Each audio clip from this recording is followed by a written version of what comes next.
Welcome back to yet another Airbnb clone tutorial. This time we're building the backend, and alongside we're going to be adding some functionalities on the front end as well. The link for just the tutorial for the template and the front end would be on the top right corner if you're curious about that. But if not, you can directly check out the repo from the GitHub with the link provided in the description and get started with me on the backend. What we'll build here is data models with Prisma, so we can store our data about listings, bookings, and etc. We'll also add TypeScript to make sure we have a type-safe and production-ready app, but we won't spend too much time typing since we'll utilize Prisma's auto-generated types.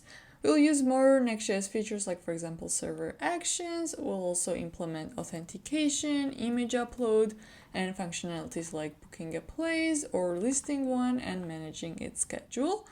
And finally, we will deploy the application using Vercel, where it's ready to be shared as a URL, or you can add a custom domain if you'd like. And if you're enjoying my tutorials, please like and comment, as it helps the channel grow and helps me also to better connect with my audience. And I'm really excited to share this tutorial. It is a long one, but full of a lot of learning. So let's get started. To create and deploy database, we are going to use Railway, and Railway provides a simple and user-friendly interface to manage and deploy databases, and also it supports a wide range of databases including PostgreSQL, MySQL, and SQLite. But what we're using in this tutorial is, as I mentioned, PostgreSQL. And also Railway provides a seamless way to integrate with other tools. For example, if you want to use Vercel for the front-end deployment and etc. So let's get started by starting a new project. Then we're gonna select provision PostgreSQL and it will create a project for us. This will probably take a minute until we have our environment variables.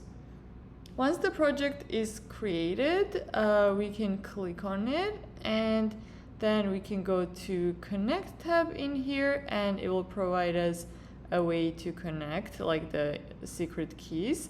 What we need to copy in available variables is the database URL. So let's copy that and open .env file. Also make sure that .env is included in git ignore and it will not be pushed in the GitHub. So once we have that, we can add environment variable database URL from Railway in there. We can save this. Proceed to adding TypeScript and Prisma to our project, and here I am on the right side of the screen. I have a Prisma quick start documentation that we can use as a reference. We don't have to create a new project from scratch, so we are gonna skip this piece. Also the npm initiation, we don't need that, but we do need to install the required modules. So I'll copy this command and inside the terminal of my project I'm going to run that. This will start the installation, and once that is done, we have to also add this Prisma module right here. And one more module that we're going to use is Prisma client. So that's for accessing the Prisma, because we are setting up the backend, but we also want to access it from the front end. So that would be npm install Prisma client. Let's press enter. And final command that's gonna start and add the Prisma and set up, like create a schema file, would be npx prisma init. So let's run that as well and observe the changes. So it says that we should set the database URL in the env file, which we already did that, but for you to read it, I guess we would have to, if you're running the app, you'd have to reload it. Then, so set the provider of the database block in schema.prisma. So let's navigate to schema. In here, you can see that Prisma folder has been created. And here we have schema Prisma file where we have like a default settings. So if you're using, these are all the options for the provider, and we are using PostgreSQL, so we don't need to change that, but it's good to check. We can add some models to our database, and I'm just gonna copy this example right here, which creates two models for user and the post, and inside they have fields defined. And now that we have made changes to the schema, let's push those changes. So that would be npx prisma db push. And it loads environment variables from env and creates a connection. And then it says that it successfully updated the database. And now how do we run the database? That would be npx prisma studio. It will open up this studio that is very easy to query on your local host 555 usually. And we can see the models, and adding the data here is very simple. Let's add the user first. So add record, user, email. Let's do test.gmail.com, and then we can even save this. And now if we go to post, we can say one, etc., and we can already select the existing user because these two have a relationship. Okay, let's save this. So how easy it is to set up and deploy the database. Now we will see how we can query the database from our application. And so that we don't have to call every time the logic, we can create a new folder for db, and inside db a new file. Let's do prisma.ts, where we put this initiation connection to the database, and then we just export it as a Prisma. So I'm gonna move this out, paste this. So what it's doing is it's importing a Prisma client, and then this condition is that what was happening that on development servers, I think it kept reloading and initializing the Prisma client a lot of times. So this kind of solves it, and at the end we just like export Prisma. Two ways we can run this query, access the data. One would be we already have an API route, and instead of importing this dummy data that we created, we can import the Prisma and run query inside this API route. But with the Next.js 13, we also have server components, so we can fetch data over there. And let's put that to work, see how it's done. We can do that. Let's take this page. This is the main file that we have. We haven't updated it, so I'm just gonna remove the extra code that it has here. And since we're fetching the data, this cannot be a client component, so I'm gonna remove use client as well as use state from React. And we should turn this to async function. Also remove this. So let's do constant, and I'm gonna split this right. See what we have. Users that equals to await, and import Prisma from db Prisma await Prisma dot. Then we pass in the name of the model, so that would be user. And then what kind of query we want here, you can see some options. And also if you go to the Prisma documentation where it says models in Prisma kind, this is the queries that we can run. And we'll do find many, that just fetches all of the values available. And once we do that, let's console log it. Users. Okay, I'm gonna save this and I'm gonna run the app. If you do have already app running, just because we change environment variables, you have to run it again. So let's do that by npm run dev. Go to the local host 3000.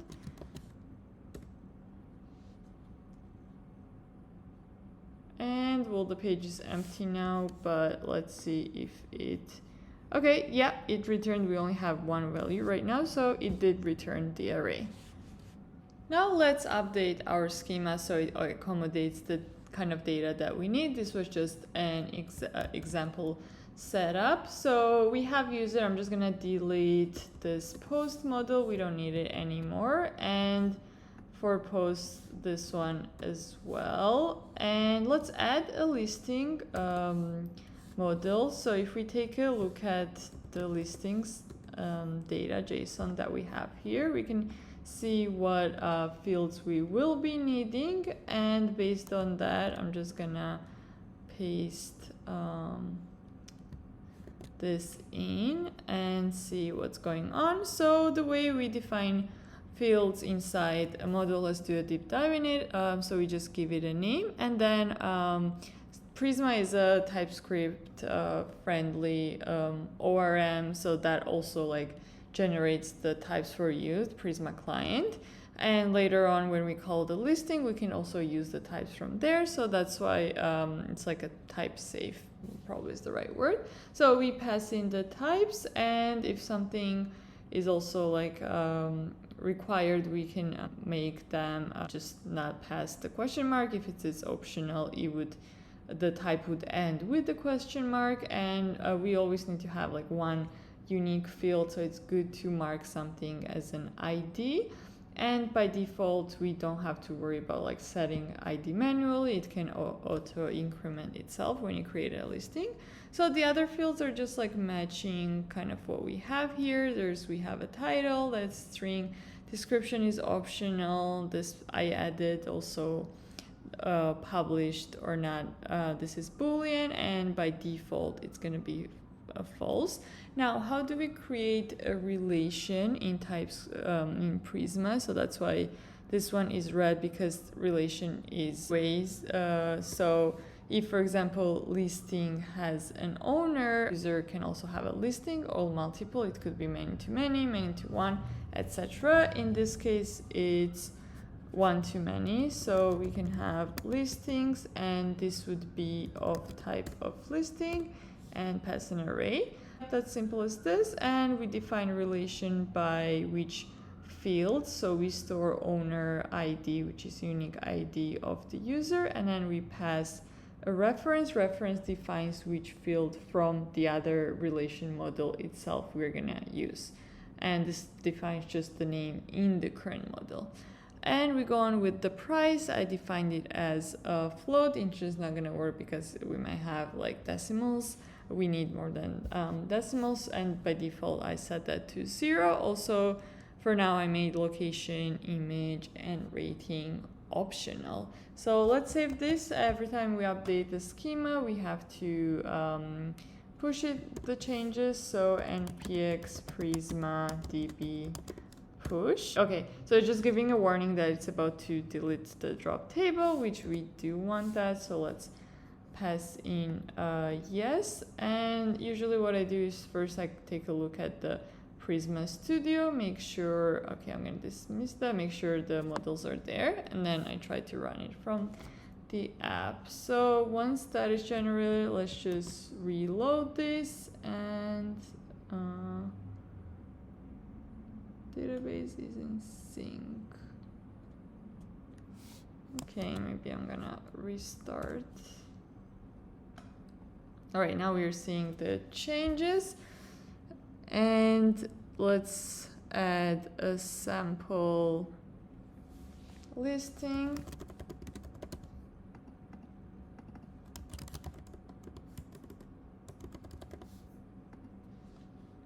I'm gonna mark the user, save one change, but what will happen right now is we have a user, right? And we already made these changes to listing, but if we reload our application,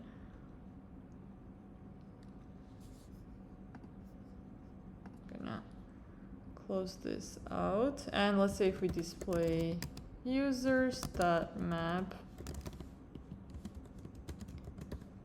user, and then we have user.listing, we're gonna get, or maybe like a first listing, we're gonna get an error because the client hasn't been refreshed yet.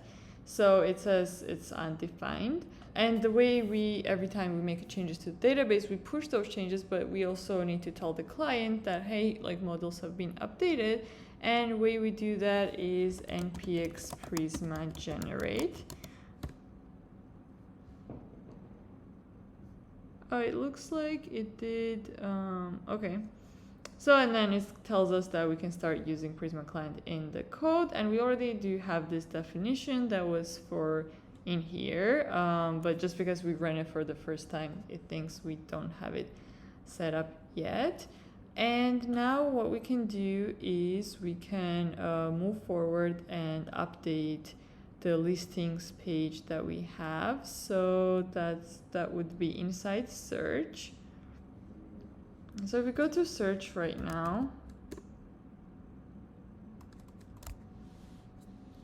we would get this, but this data is coming from our local. So let's instead import Prisma, and that would be Prisma, name of the model listing, and find many.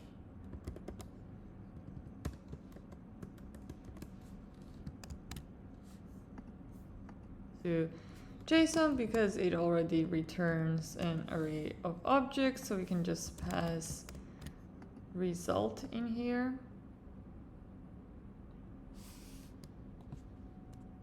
Now we'll see the one result, and it doesn't have any image. I have not added any in here. Also, it doesn't have much data.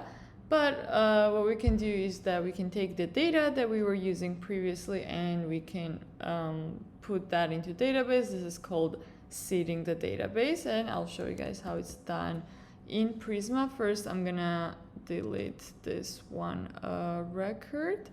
And if we go over back to our code, first thing that we need to do to be able to run the seed command is we have to define the command in package.json. So I'm gonna add in here Prisma seed, and on seed it's gonna run this TS node, and this is Prisma and the name of the file that I'll create for the seed and name of the package. So make sure that folder that matches inside Prisma. Let's create a new file, seed.ts, and then if we go over to the documentation of Prisma, here we're gonna see how we can map the seed the data, and here they have an example.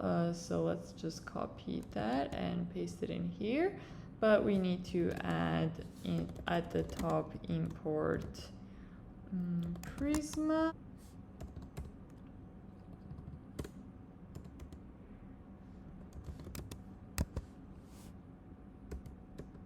Create the function that's gonna do that. So async function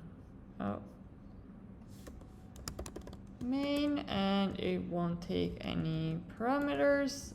Just gonna put this inside here. Don't have post. I'm gonna remove that because removed it from the data model, but we can say this, and I wanna also console log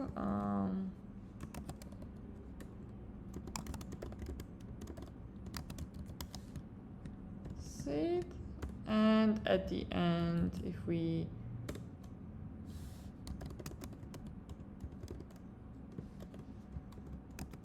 don't get any errors, we would say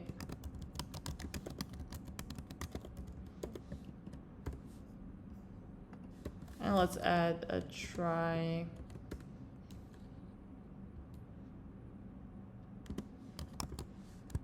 catch.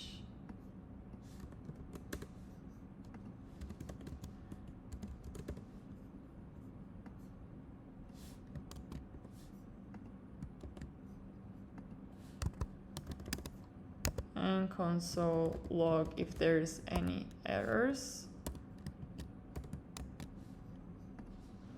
Also, I haven't saved this.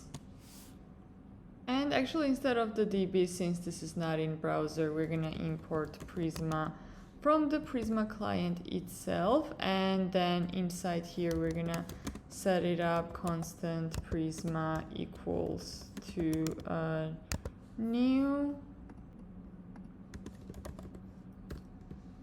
Prisma client, and then we have a function here, and at the end of the file, let's run the function. So I'll run the function, and then when it's running, the Prisma would get disconnected, since we don't want it to like leave the connection open. And let's instead put this in here. The terminal, and command would be npx prisma db seed as we defined it in package.json, and it's running. It says starting to seeded successfully. And great, we can now go over to Studio and just double check that it's there. Okay, yep, Arianda from prisma.io. That's amazing. Now let's do the same with the listings. There are some fields that we didn't have in listings data.json that we added to the model. That's why I'm not gonna use the data from here, but I will create a new file here, listings data, and let's make this TypeScript since we had a TypeScript now, and I'm gonna paste with the new fields that I added. For example, publish true, then I added owner ID to 1, since the owner is actually required on a listing, so is the price. And we save this, but because this is a TypeScript file, if we don't pass the type, we're gonna get an error. So let's create a type for listing. For types, we can either create a separate types folder, or we can define them in here, but let's do a new folder, types, and this would be a new file, listing.d.ts. So we can just use ts extension, but if we do d.ts, it makes the type global, so we can use it from anywhere. So let's define type listing, use our schema file as a reference, so split right,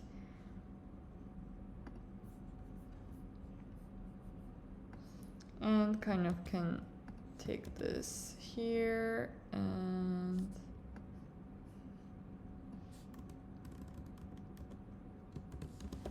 this is number.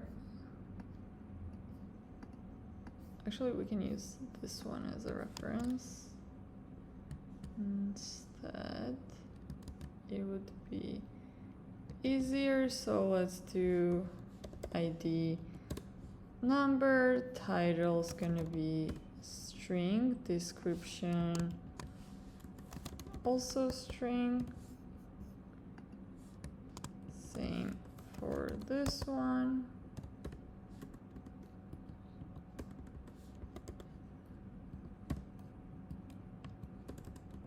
So float would be same as number, this would be boolean, and this would be number.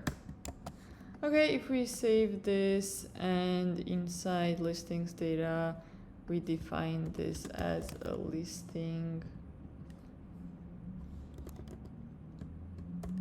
array, and let's see why, oh, because it's capital. Okay, save this. Go to seed.typescript. Let's import the data from listings data. And what I'm going to do is I'm going to create absurd promises, and we're going to wait for all of them to be inserted before we display, for example, this seeded successfully message, so we don't want to interrupt it. And that equals to data.map. Let's do listing. And listing would be of type listing. Then we can return prisma.listing, and let's do absurd. Next time maybe we want to add fields, and okay, so we need to pass where ID, and that's going to be listing.id. Then we press create. Oh, as for update, we'll leave this empty. Okay. Yeah, it needs all these 3 fields. So what field we're updating, for now, we're gonna leave this empty, and what field we are creating. So let's remove this one and do once this is over, await promise dot all upsert promises. Save it. Let's run it one more time. Can I find name listing? Okay, so maybe we need to import type listing. And if you want to manually just add listing items into the database, you can also do that. This seed part is optional, and seed TypeScript file that we created was just to automatically add the data, but we're not going to use the code later on.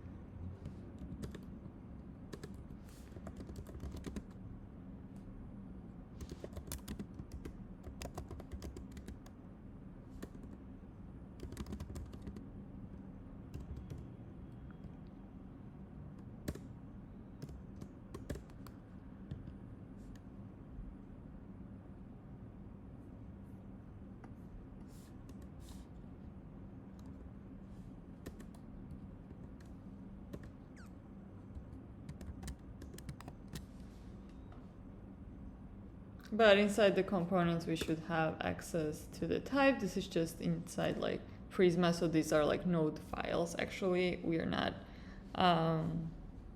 working with like Next.js files right now. So let's go to the listing, refresh it. It does refresh, and it did add our data. That's amazing. And we have all the fields filled in here.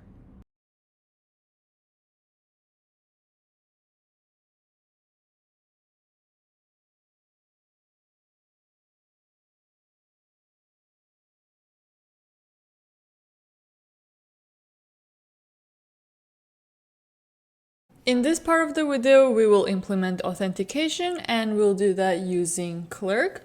Clerk has a lot of UI components that come like already built with authentication functions that handles that for you. And also it is, if you wanted to build something custom with stylings and other logic, easy to customize. And it's built for React, Next.js, and works with other frameworks and libraries as well. And inside the documentation, we can browse these components, as I mentioned, read more about the API, and take a look at the tutorial. So first, I'm gonna go, I already signed up with my account, and go to the dashboard and add an application.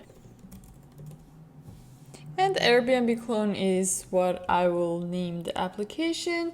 So I'm gonna remove Google and email address, and for now, to keep it simple, I'm gonna enable the username, and let's go ahead and press create application. So once the application is ready, we get presented with this special environment variable keys that I'm gonna copy, and we have to paste them in this env local file. And also we have frameworks selected for us. We are using Next.js, so we don't have to switch. And then we can continue in the docs. So let's first open our application. And my values are hidden, but you should update, even though my values are different, I'm gonna delete the application either way after the tutorial, so you should make sure that you update this with your own keys. Now we need to install Clerk's Next.js SDK, and that can be done using this command here, which I'm going to copy and paste it in the terminal. I'm gonna open up a new tab here and paste it. That will start installing, and in the documentation next step we have set environment keys, but we already did that. And we'll go ahead and add a Clerk provider inside our app router app layout.js. So that will be here. This is in the root of app folder, so it wraps the main application. And let's go ahead, copy this, paste it in here, and what happens afterwards is that Clerk provider, we can say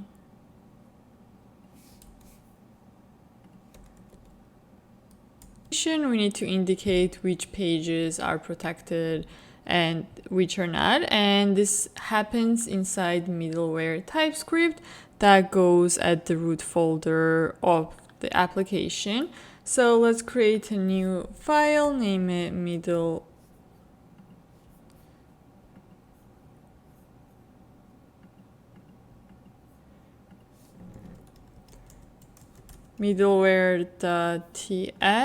and with this, so they have a regex, you can pass the regex here or just a simple string that will indicate which pages are protected. But with this one, this example, they have protected entire application. Let's try that first and then modify it, save for sign in and sign up pages. So inside app, as indicates here, we can create a new folder, name it sign up.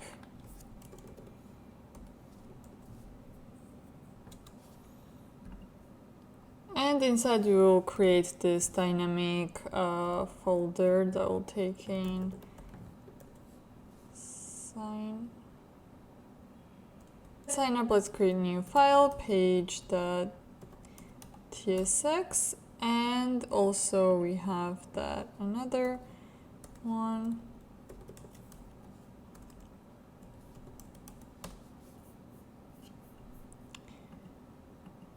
I'm going to copy the code for sign up first, save it.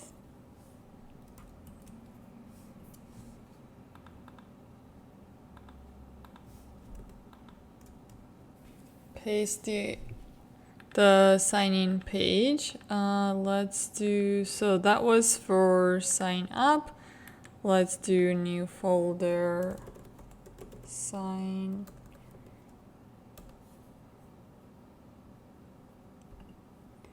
in, new folder,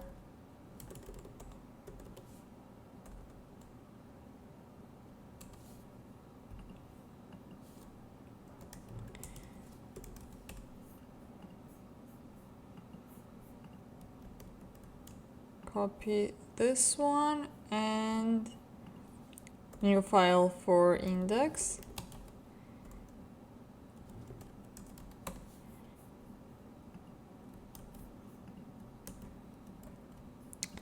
And we'll look into why it's throwing this. Seems to be a TypeScript error in a second. Then we have to update our environment variables for sign in, sign up page URLs. So let's go ahead and do that. I'm just gonna like copy this and paste it into my env local. And let's check out this user button as well. So that would be inside app. Let's do page, import the button and the JSX itself. I'll do it at the very top. Save it. We need to refresh it since we updated environment variables. Let's quit this out. So if I go right now to localhost 3000, I get redirected to this sign in page, and let's press sign up. I'm gonna do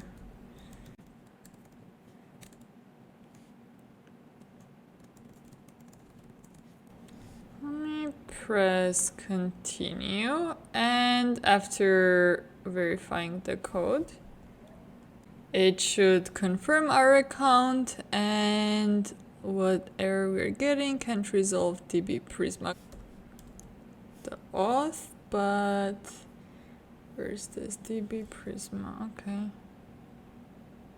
Oh, weird. Oh, and then there's our user button, which shows our profile and manage account, sign out. That's great.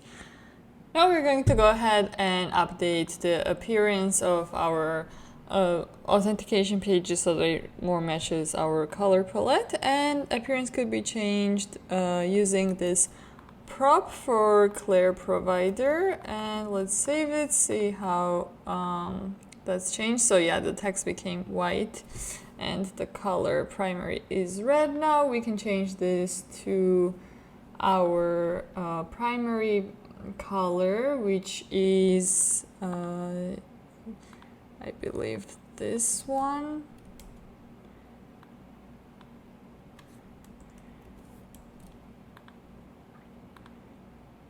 And we can keep the color of the text black. I'm gonna sign out and make sure on sign-in pages that got updated. We can also go inside these pages and wrap them in like a center div. So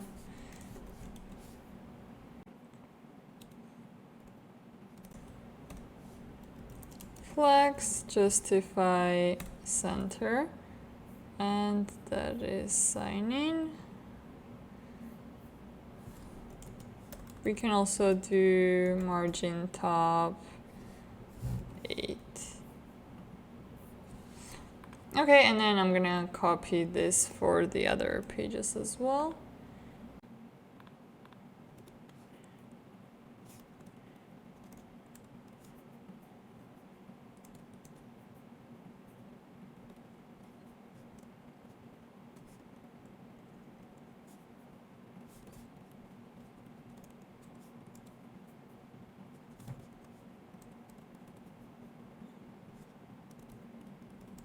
Okay, now let's fine tune how we have defined the protected routes, because as of right now, every page is protected, which is what we don't want. We want users to be able to search and browse the listings, and then everything after that, like any other bookings page or payments page that we're going to create in the future, those would be protected. And the ideal use case for our situation is to just define public routes that we already kind of have created, and everything after that we don't have to worry about. It would automatically be protected because it's excluded from this array. So that goes inside auth middleware function, which we already do have in here. So what we want index page to be public, we want the search page to be public, and we also do want let's see what we have, search, and I guess that's it. So let's save this, and if we now go to, I'm not logged in, right? So if we now go to search, yeah, it's weird. This didn't seem to be an error before, but I'm not sure what has changed. Gonna look further into it. So this would be like this, DB Prisma. And okay, now it works. So I'm not logged in and logged in, but I'm still able to see the page. And let's also update, instead of user show here, our user button, which we already do as an example, did put it inside just the main page. So that's in header component, I believe. After sign out, and we also need to import the component at the top.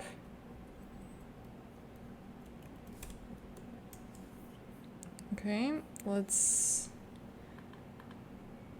since we're not logged in, it is not showing us anything, but creating a separate component for user button that also checks if the user is logged in, and if they're not, then it would show sign in and sign up button, rather than just importing from clerk straight away. And we'll create a new folder inside app. Let's name this auth, where we're gonna store the component for the user button, and then inside here I'm gonna create a new file. I'm gonna name it index.tsx, and inside this file we're gonna import the packages that we need. So that would be use auth, so we need to check the state of the user. We are also gonna do user button, sign in and sign up.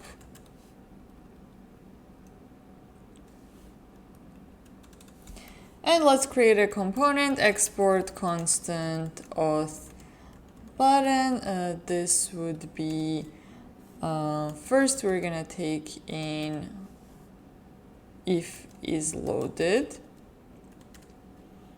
and is signed in. So is loaded basically checks whether information about user has been loaded or not, because sometimes it takes time to check that and user could be actually signed in. We just don't have the information yet. So that's why it's important to check that. And then we'll have a condition where if is loaded and we know that user is not signed in, then we will return user button.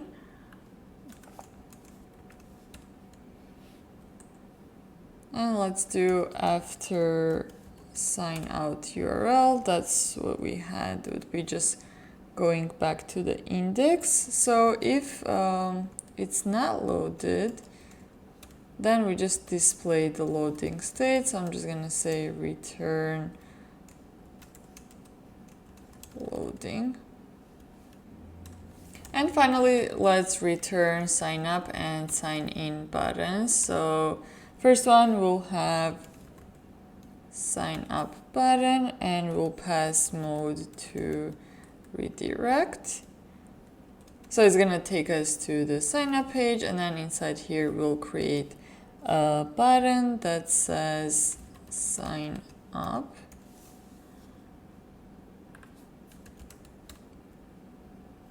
Adding some styling that we also had previously. Text white rounded would be large. Background, let's do primary, so it's within our colors, and I already do have a padding. Yeah,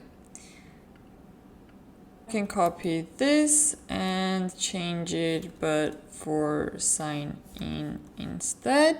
Mode would be redirect as well. The text would be sign in. I think that's it. And let's, instead of background primary, do text primary. And I'm gonna remove this. And if we go to search header right now, we can instead import this auth button button that we created.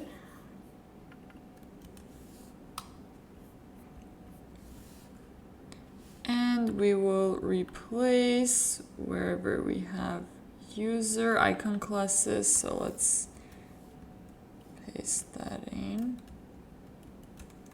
And it doesn't take any props, so we'll just close it out. Let's test it. So now I'm not logged in and I do get sign in, sign up buttons. And if I say sign in, it's gonna redirect me to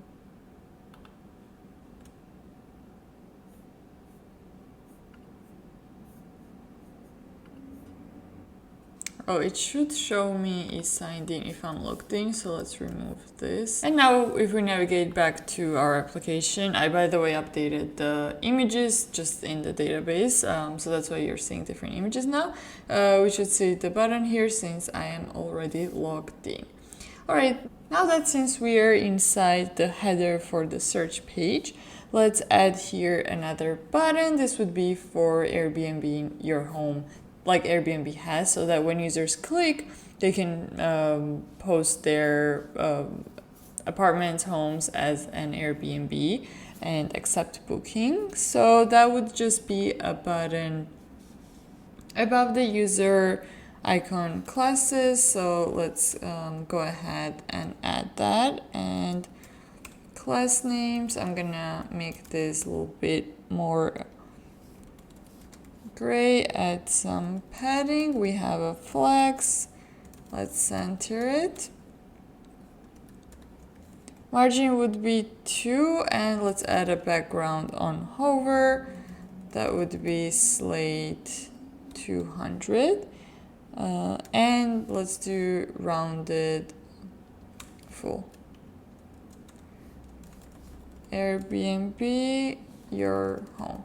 And after, we're going to create a page where this button clicking would redirect to. But for now, if we go ahead, we're going to see this show up next to the user icon. Now I'm going to create a new folder for all the host related pages, and inside there we'll create a new page for our form they need to fill out to Airbnb their place. And let's go ahead inside the application, create a new folder, name it host. And now, since we're working on create listing, we can create also a separate folder for that. So that would be create listing, and let's create a new page, page.tsx, and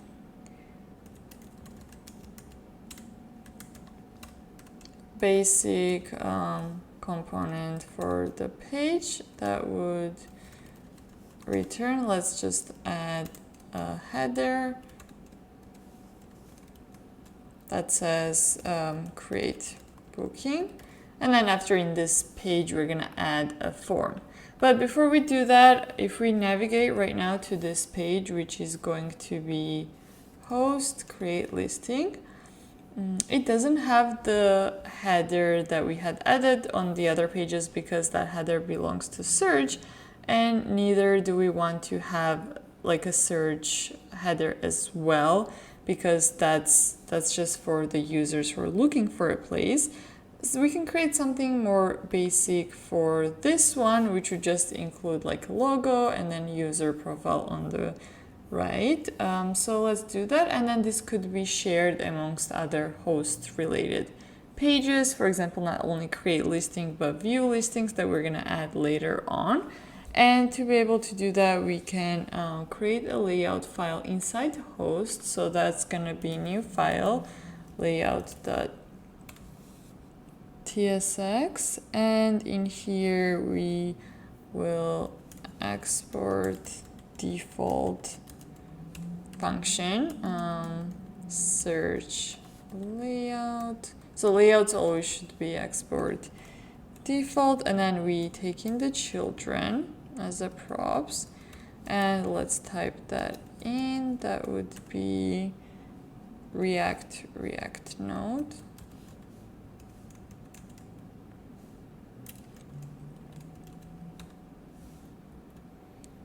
And let's import React at the top. Okay, and once we have that,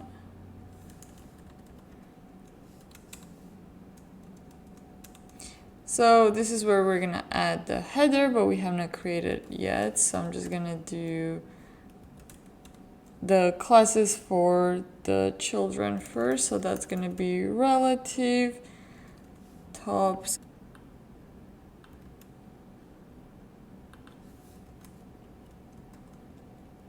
and we pass children. Let's save this and let's create our header that's gonna go inside host and new folder components. New file, basic header.tsx. In here we can take some of the elements of already existing header, just not all of them. So let's do this one. We are gonna have use client. We also will need this utility module. We also need an image to display the logo and auth button. So for the auth, I believe the import would be different because it's in a one more nested folder. So let's fix that. Export default function header. I'm gonna move this out. So header container classes. We don't need the search container, just the wrapper class that we have. S4 is expanded. We're not going to expand this. We're going to keep it at the same height. So we are Just gonna add this to our default states, and that's it.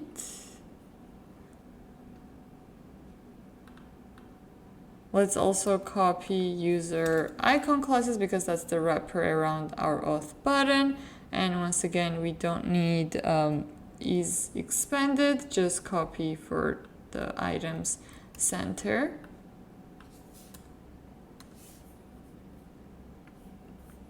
I'm gonna remove this object and just add this in here without the extra quotes.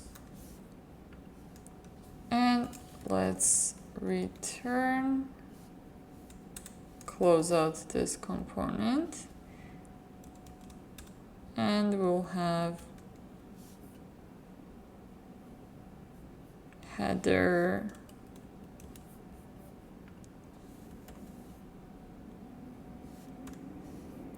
we don't need the reference in this case since we don't have any animations.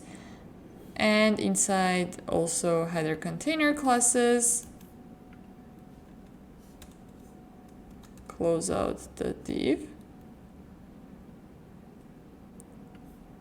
Let's copy the logo. And after the logo, we're gonna have user icon classes. And inside here goes auth button.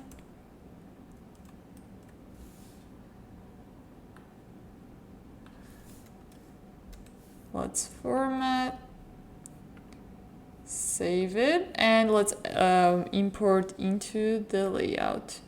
So going back to layout file, import basic header. I don't know if it's export. Okay, like this.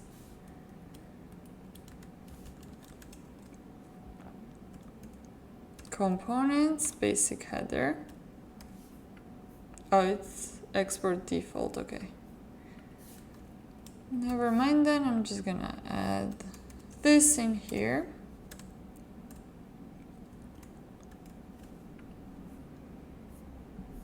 Let's take a quick look, and here is our updated header with the logo and user button on the right. This is the first time in this tutorial that we will update the data in the database. So far, we have only been reading data. To allow users to create listings, we need to add data when they submit a form. This is where server actions come in. They enable us to manipulate data in client components. The form needs to be a client component because users will interact with it and fill out the information. Then we will use state to store and update that data. So it does have all the qualifications of a client component.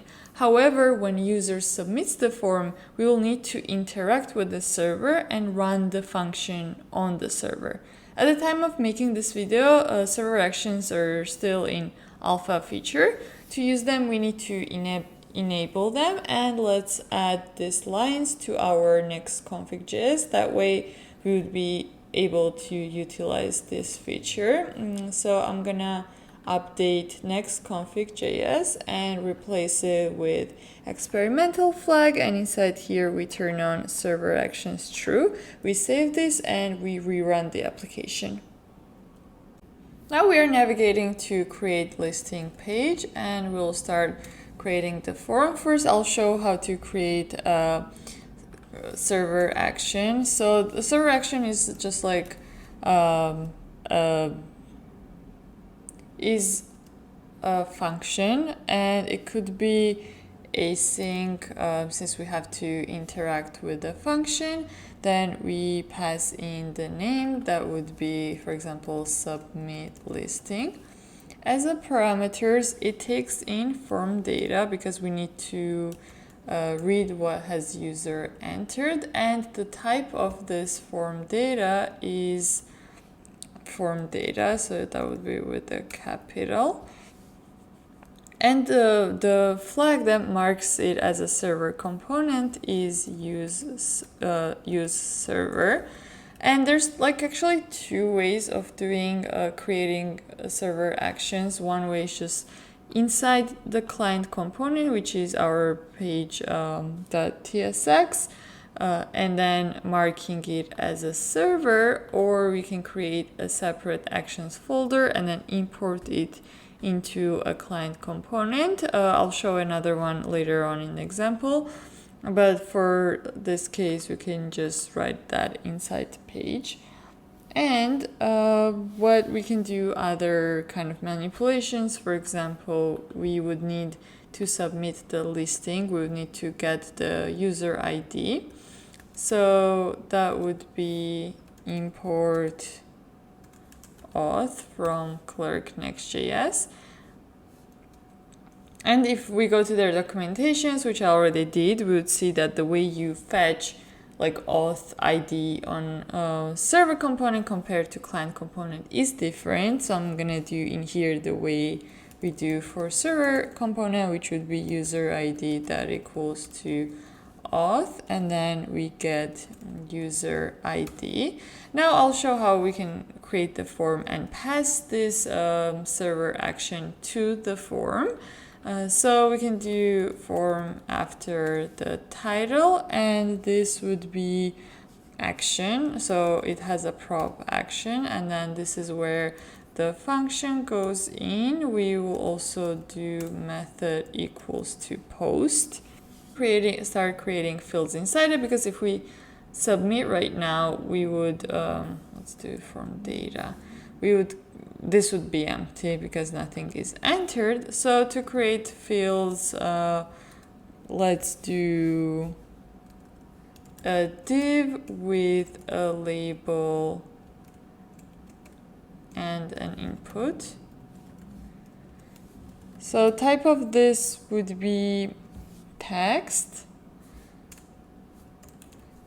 Name, let's start with a title, and ID also is going to be title.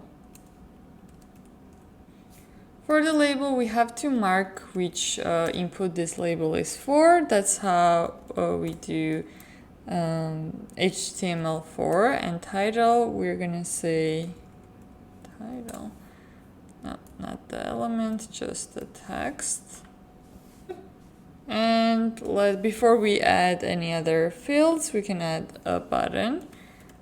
So how do we pass the action to the button? We don't need to actually pass it. We can just mark the type of the button as submit, and then this action would be triggered once this button is clicked. And let's give it a name. This would be submit.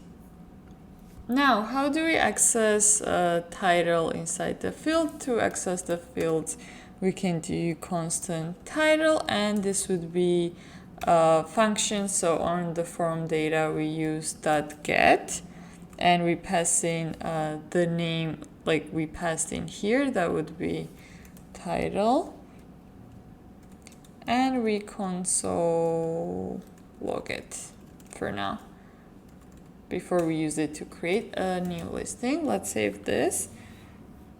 Now let's try it out. So if we go to create listing page, here we have this input that's not visible unless it's pressed, but we're gonna update the styling for that later on. And type it in new listing. I'm gonna press submit, and please note that this will not show up in the console of the browser because the function runs on the server, so it instead will show up in the terminal. And here, if I open it, I see the new listing that I did input in the form. I'm going to copy this and add other fields as well and modify. For example, for description, we're gonna have text area instead of input type text, and for price, we're gonna have a type number.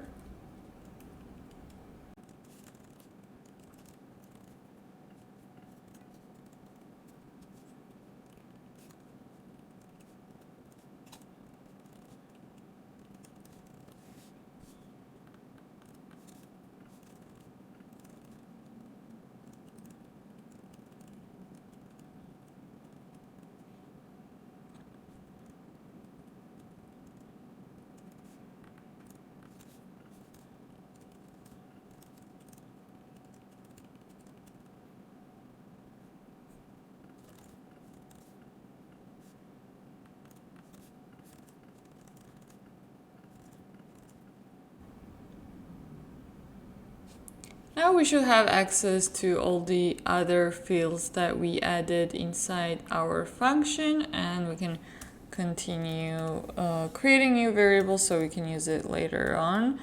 And this would be description.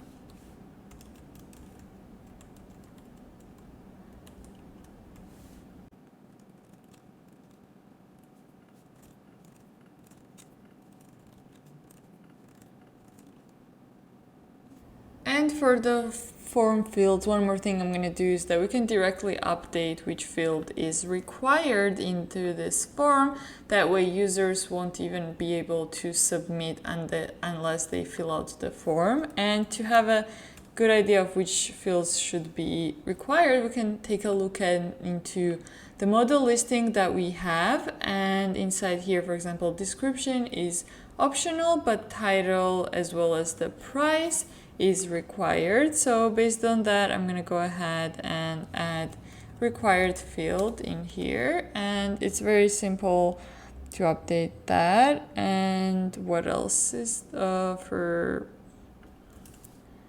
price and location?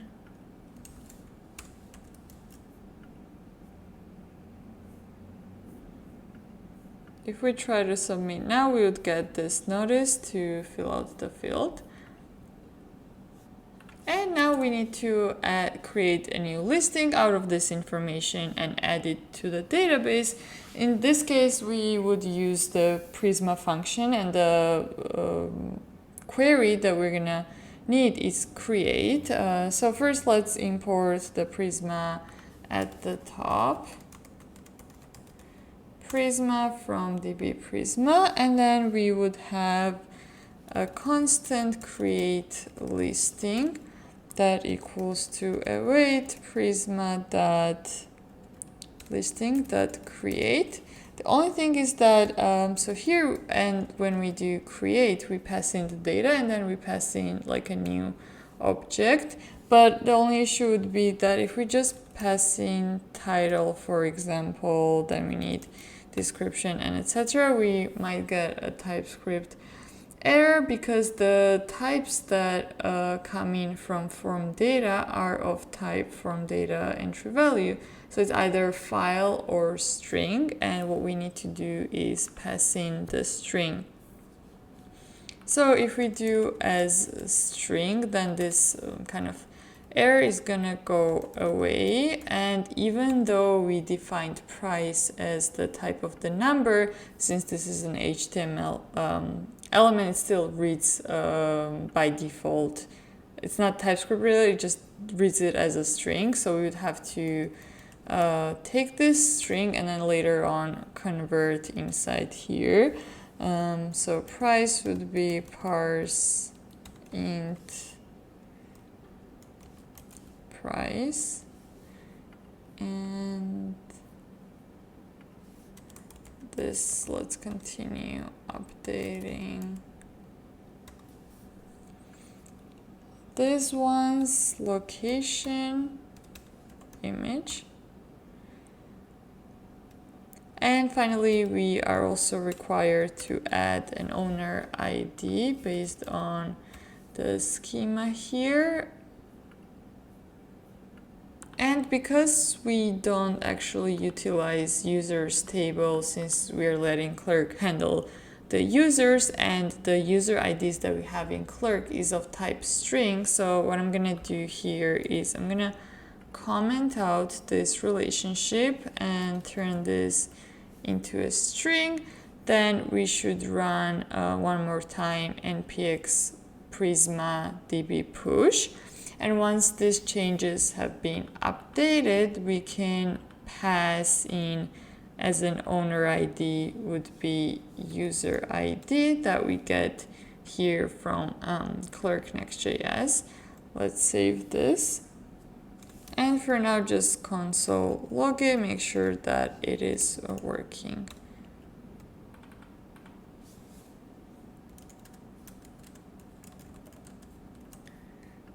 So description, listing, description.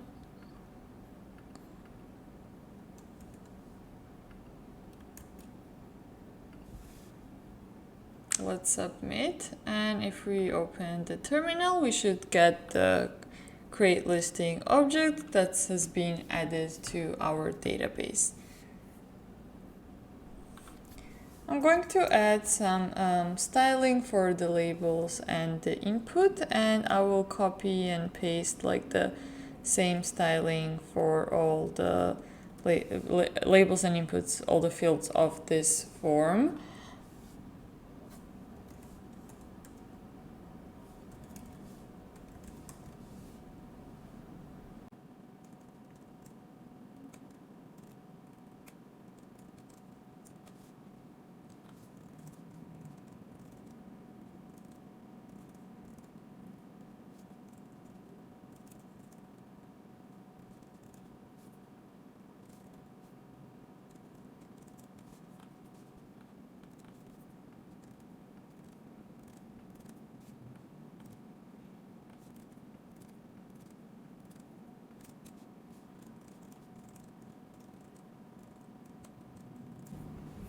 Okay, let's take a look at how our form looks like, and we need to add some margins at the bottom for each one of these fields.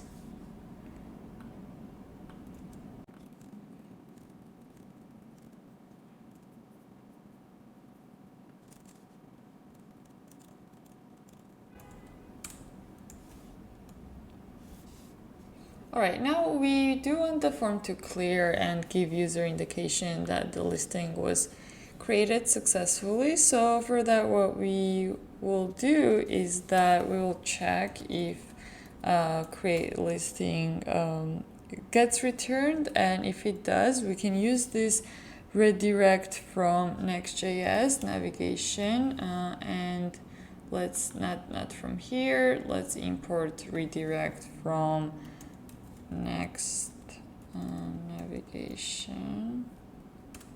Okay. And we pass in the name of the path that we wanted to navigate to. We don't have this page yet, but we're gonna create right after writing this, and let's call it success. We can remove this, save it, and inside create listing, let's create a new folder. This would be success and new page. So it would give user the notice that it's being created, the page has been created, the listing has been created successfully, and also give options to return to home or create another listing. And let's start building that out.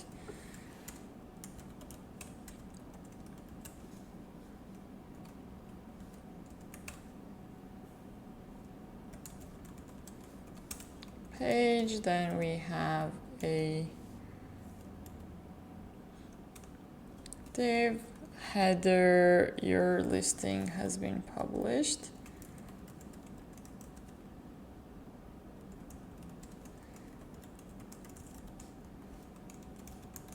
Div where we're gonna place the buttons. First one is going to be add another.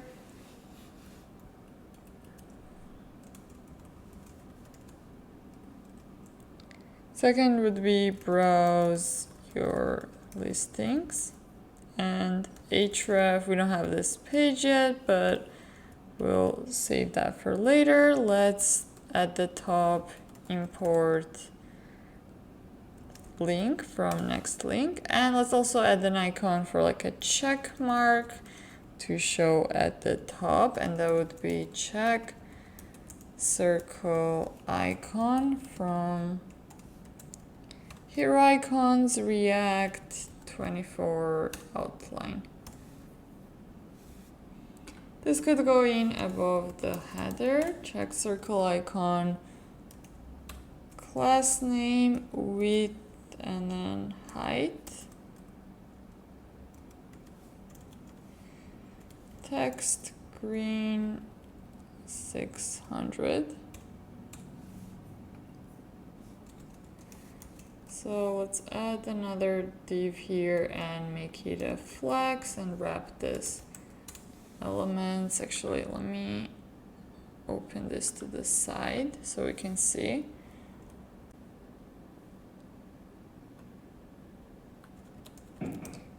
Inline flex, text center, grow 0, then flex direction would be colon, justify center, also items center. Let's add a gap in between the items. That would be 3. So if we save this, would be updated, and add a margin so it gets centered, padding 8, margin top also 8. What else? We can add a border, and let's make it rounded.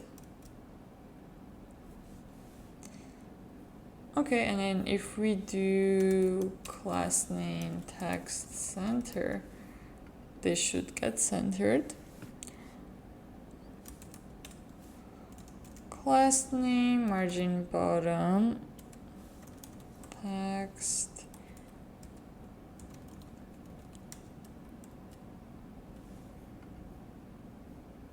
That way we update the text, and now let's update these buttons right here.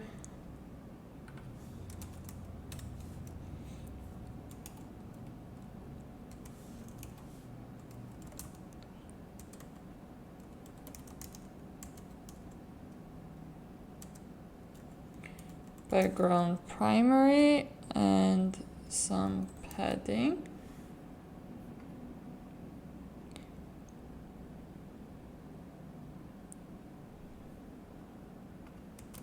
So this link, the text we would do primary and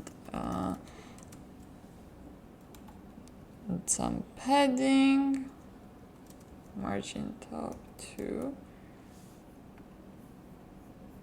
And let's do underline so it looks more like a... We can also turn this into a link and add href, because we already have a create listing, like a form, so redirect them back to the form. So that would be host create listing.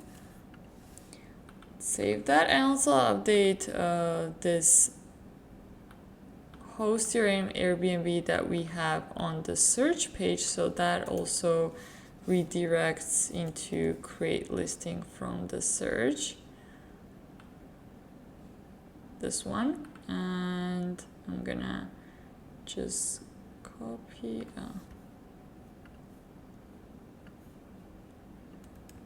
this, go to header,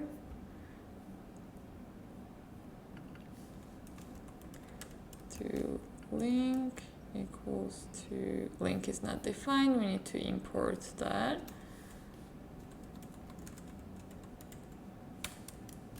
Okay, if we save it now, go here, it should take us to the create booking form.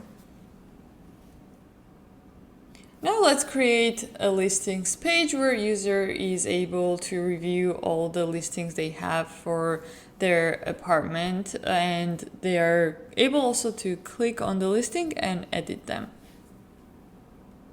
Inside the host, we will create another folder, and this would be for listings. And new file page.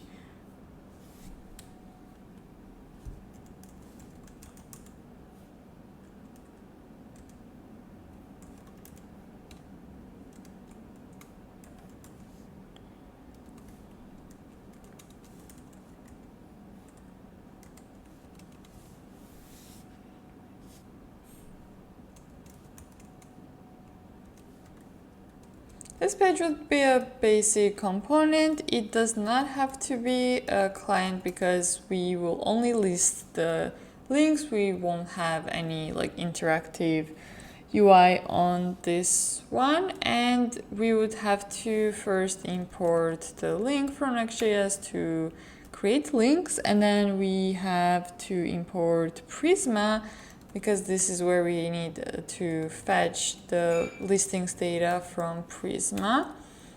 And one more thing we need is we need the user ID, because all the listing that's owned by user, we can determine whether or not it belongs to user by checking listings owner ID. So let's see how we do that. That would be using auth from clerk.js. And let's first fetch that user ID from auth. And next we can create a listings variable, await prisma.listing, and find many is the query type that we are using in this case, since there could be multiple listings that user has, and we use where condition. In the where condition we pass in owner ID that would equal to user ID.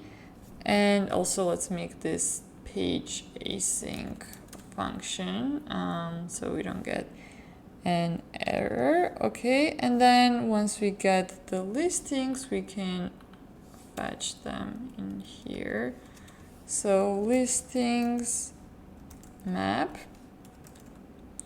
and then the listing type, this would be coming from the Prisma client. And what's great about Prisma client is that it automatically generates, when we run npx Prisma generates type, so we don't have to worry about declaring whether it's an input type that we're creating Prisma object or we're getting back the result.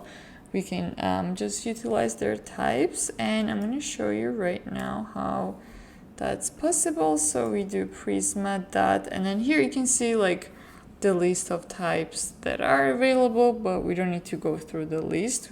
This would be listing get payload, and we don't have any condition because we're doing just get up many, so we can just pass in empty inside this type. And now let's map them out. So this would return us with the link. Href of that link is going to be, it's going to go inside host, it's going to be listing, and every listing has its unique ID, so we'll pass listing, why is it listing dot ID. And then this page, after we are done with the listings page, we're going to create that inside host as well, and we will learn how to do dynamic IDs, because in this case we don't have like any other pages that we had so far. It was static variables. So if you want to go to create listing, you do host create listing, like nothing changes, but here we're introduced with variables, so we'll explore that. But first let's finish creating this link. So let's make them show up as cards, and if I do class name here card, so Daisy UI comes with some card styling, so I would not really need to add any further styling for this, just the shadow, XL, and the padding. Then let's have header that would display listing title. And class name for that would be text to Excel, font bold. And after we're gonna have a description.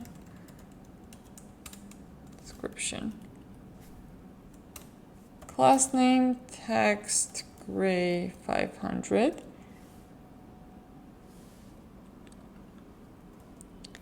So if we save this, go to host listings, we should get the list of all of our listings. And let's update a little bit of further styling. So I'm gonna make this parent container also like centered and add some margin at the top. For our header one, let's do some margin at the bottom, make a bigger text and font bold. And let's create a class name for this card element. I'm gonna make it flex column and add some gap in it.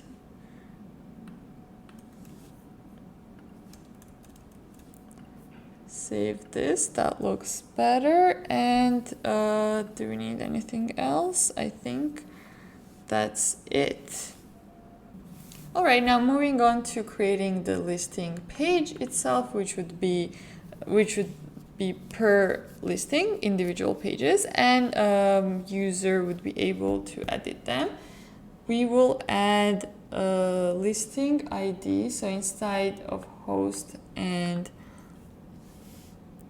actually we don't need to do a listing, we can just directly do listing ID. So inside host, I'm gonna add a new folder, and to mark that we have a dynamic variable in the URL, we do use these brackets, and inside the bracket we put in the name that we wanna give it to that variable. In this case, I'm gonna do listing ID. And just like any other page, I will create a new page inside that, and I'm gonna show you guys how you can access this dynamic variable, because we need to get the ID to know which listing we are referring to. Creating, once again, this is going to be async because we need to fetch some data, and for the name it's page. Then if I press tab, it selects params, and then parameters are of type, this is what I'm gonna do. So we do take in params, and we are expecting that to come in as listing ID. We only have one parameter in this case, and all the params for Next.js URLs are string, so we're gonna mark that as a string. And yeah, this is how you access parameters coming from URL or any other like query items using this one. And then let's create a return statement. We're gonna do div, we're gonna add a header, but before we pass in the value to header, we need to fetch the listing. So let's do, once again, import Prisma from the DB, and we also need to import auth. And what we need to do is we need to make sure that the listing that we ended on the page on is owned and published by the user that's logged in, because anyone can navigate to this listing, host listing ID, right? But not everyone should be able to change that. So that is what we are going to check. And if, for example, user is not the owner and somebody accidentally ends up on this URL, we're going to use this not found function from next navigation and throw that this is incorrect page and just navigate somewhere else. So yeah, let's first fetch our listing. Constant listing equals to await prisma dot listing, and in this case we use find unique query because we know that all the IDs are unique, and we wouldn't need to go through all the listings. So ID is going to equal to listing ID. Let's do, so it's the ID integer, so we have to parse int. So by default this parameters do come as a string. And did you mean listing? Yeah, I meant params the listing. I haven't done the destructuring, that's why. And I do want to also get user ID. that equals to auth. And let's check it here. If listing that owner ID doesn't equal to user ID, let's throw in that not found that I mentioned. Else we'll display listing information, for example, title. Then we have a description.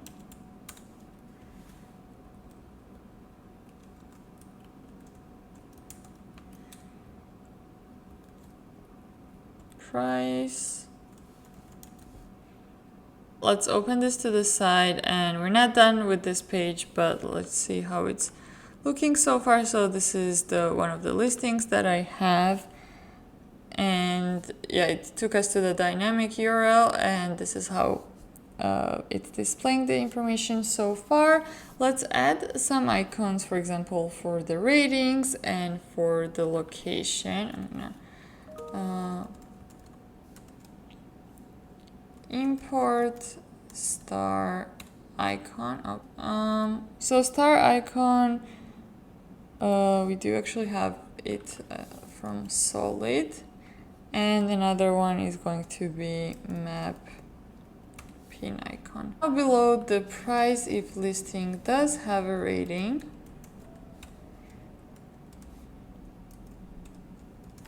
then we display put rating in that div, otherwise it's going to be null, and that would be star icon,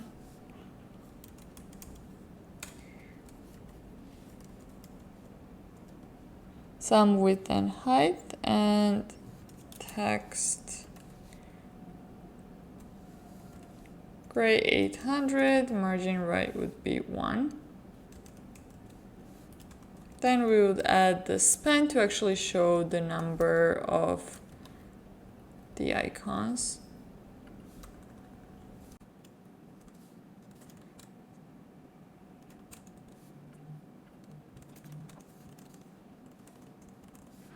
Adding a color to that, and for this ones, let's do flex row, and then items center. Okay, saving that, and I'll do the same styling for the location. So let's add that, and location is required, so we don't need to really like check if it's there. We'll just update this into map pin icon and this into location. And let's add an image as well below the title. So listing that image.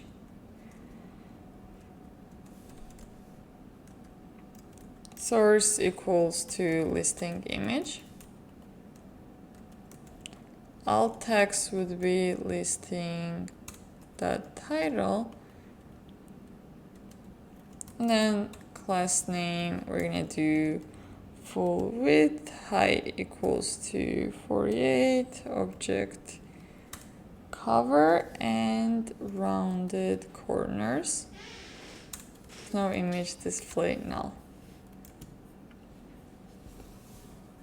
Now we can move on to implementing functionality so that users are able to edit their listings and add what times of from the calendar is this listing available.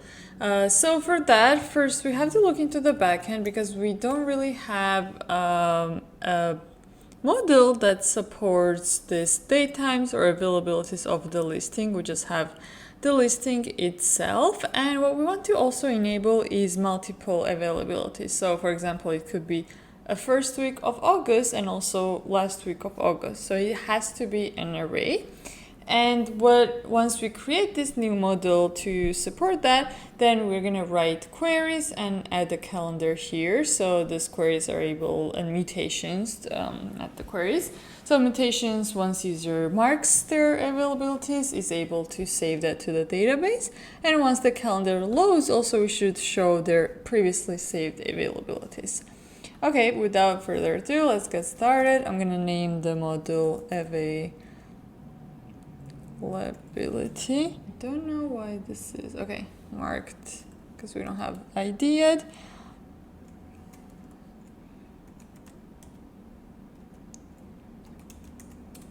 This will be default, and let's do auto increment. Then we want to create a relationship between the listing, so which listing it belongs to. So listing ID would be integer, and listing itself would be of listing type. And let's create a relation which would be on fields listing ID, and it would reference the ID of the listing itself, so references ID.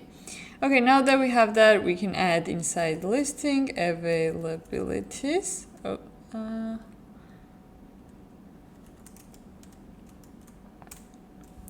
it would be an array. And for the other fields, so we need a start date and we need an end date. Start date, which would be marked by user, and it's going to be of time, date, time. And after that, we can also save created at, which would be by default updated by Prisma if we mark it with now. And the next one would be updated at. That's also same thing. Let's see why. Oh, date time, it's missing type.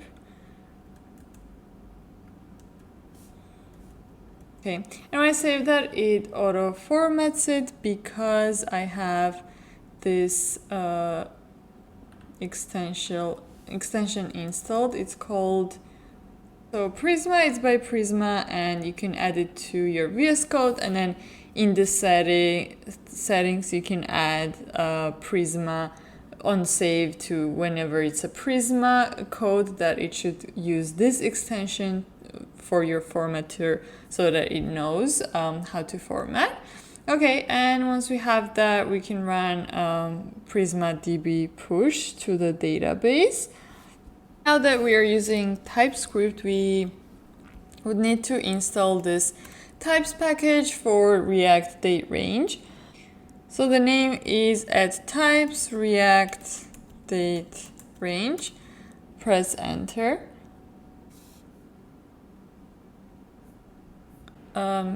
Take a look at schema as a reference.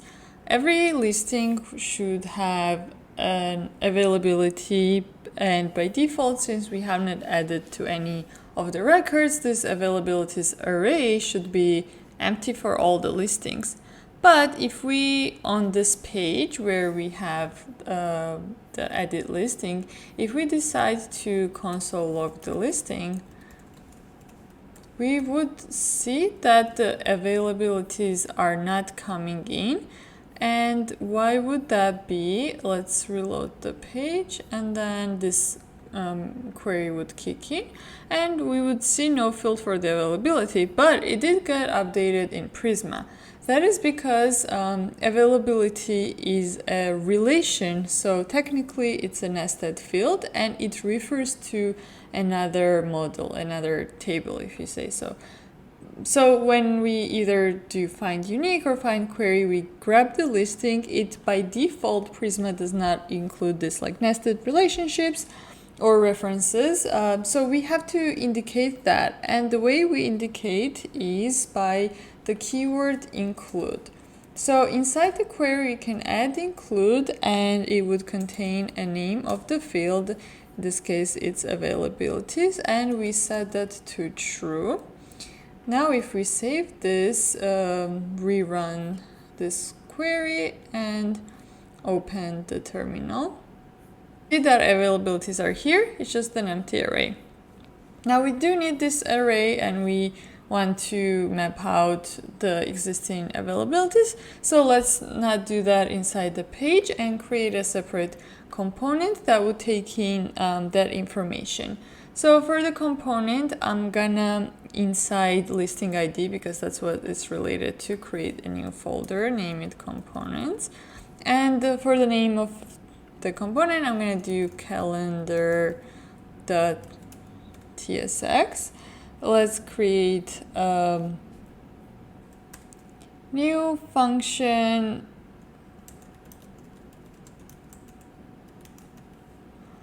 And this we want to pass the listing information to it, and here we can type in the listing. Let's do any before I type, and let's type them now. So like I mentioned, Prisma has auto-generated types, and we can make use of that in here as well. So that would be Prisma from the client side. And now this is a little bit before we used a type, I believe it was listing payload. So get payload, that would be for all the listings. But because we have include here, it's a little bit complicated. So we would have to indicate just a bit more than directly using the type for Prisma. So first we would indicate what kind of conditions we passed when we selected this query, and that would be typing this part first. So that would be constant listing select, that equals to ID true, and then we set availabilities to true. Because if we just directly call the listing object, then it would not include availability. So we do need that in type as well. And then we use the keyword satisfies. We're taking Prisma.listing select. Yeah, I think I spelled it wrong. Availabilities. Okay, great. And then we are going to create the type for the payload. That's going to be listing payload, and that equals to Prisma.listing get payload.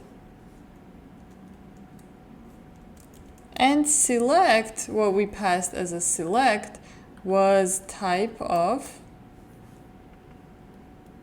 listing select, and we can close this out. Now listing, we can just pass that listing is of type listing payload. Okay, now that we have the listing, first thing that we can do is check if there's any listings exist. If not, we would show like no available dates. So let's do available dates for both scenarios, and then we conditionally check. So that would be if listing does not have availabilities, or listing availabilities array is of length 0 ? Then we display paragraph that says no available dates. Let's do if null before we add the logic for adding this calendar on the our listing page, and pass listing to it.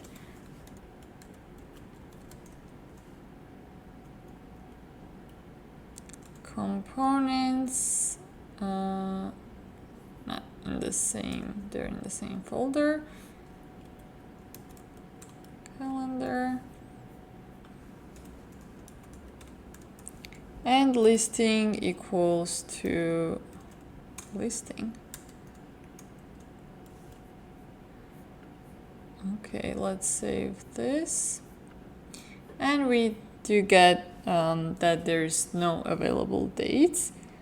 And import the React calendar that we use. I'm going to remove the console log for listing page in here that we used previously for the search, but we would just use it a little bit differently, because in this case we want to be able to select multiple ranges and add further customizations, but let's start with importing. We would also have to turn this calendar into a client component, because right now the page is a server component, so the child of it automatically is assumed is a server unless we mark it as a client, which is what we did here. And let's import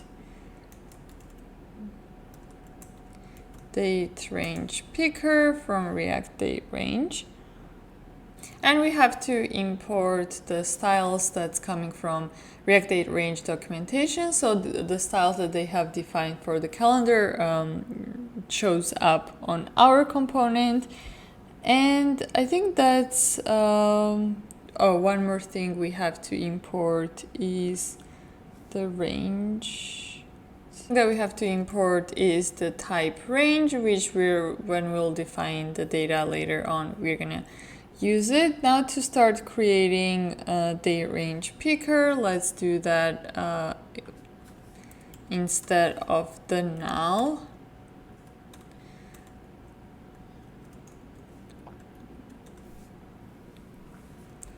So we need to pass minimum date as today's date, because users can't select availability in the past. Then we need to pass on-change ranges and range colors. So we need on-change function. We're gonna update this, and then we'll pass the ranges, which is gonna be an array, and we'll change that. As for the range colors, I'm going to do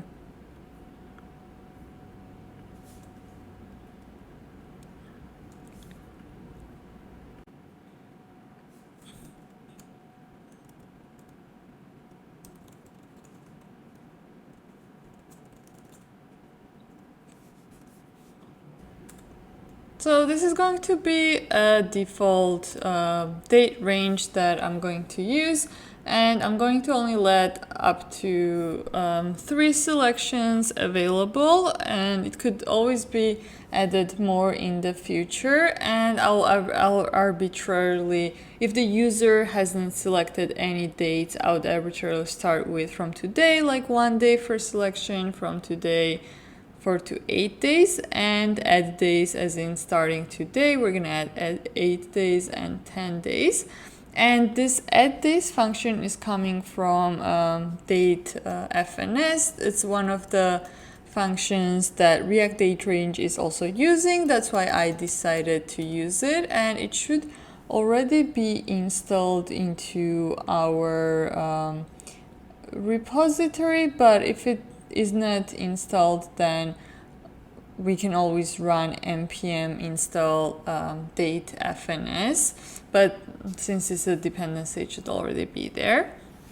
And we also have end dates for every single selection, and unique key. Unique key is needed so that the calendar component knows which when user clicks on a calendar, which selection we are storing it to. And we have kills, and then keys and autofocus is going to be false for the third selection. This means when the calendar is open, if we do want to focus on that one or not.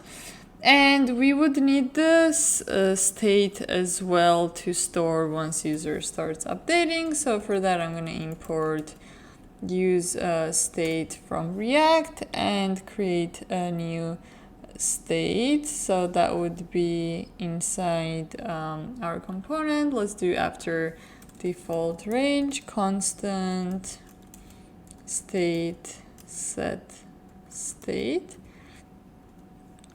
That would equal to use state. And let's pass default date range, and let's type our state. So we can't directly use the range that we imported here, but we can create a new type based on the data we have. So that would be type date range selection, and that equals to selection 1 would be of type range. selection 2 would be of type range. Oops.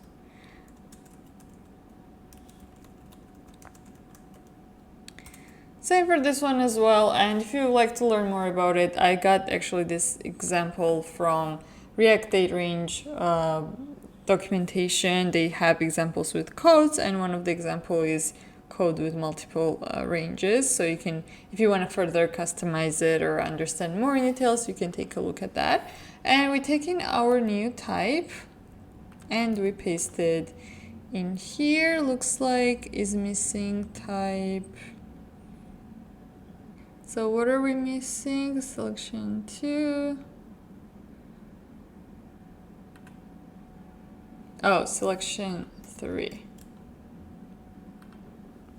Okay.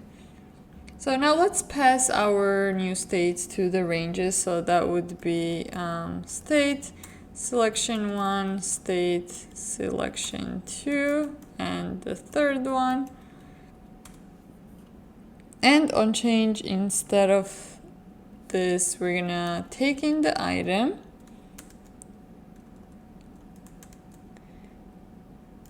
And we'll set state, passing the existing.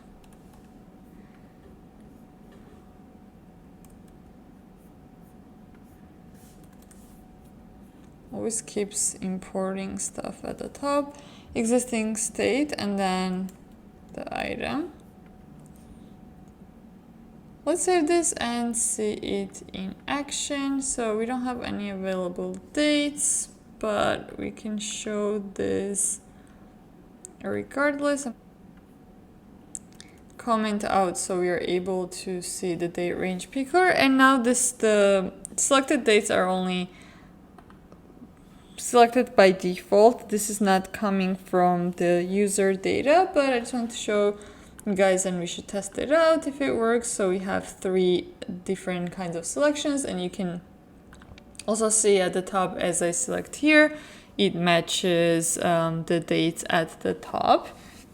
Now the next thing we should do is when this calendar loads, instead of just hard-coded default, we should show the ranges user actually has selected, or the ranges like that's been stored in the database. And if those are no values, then we just show the default.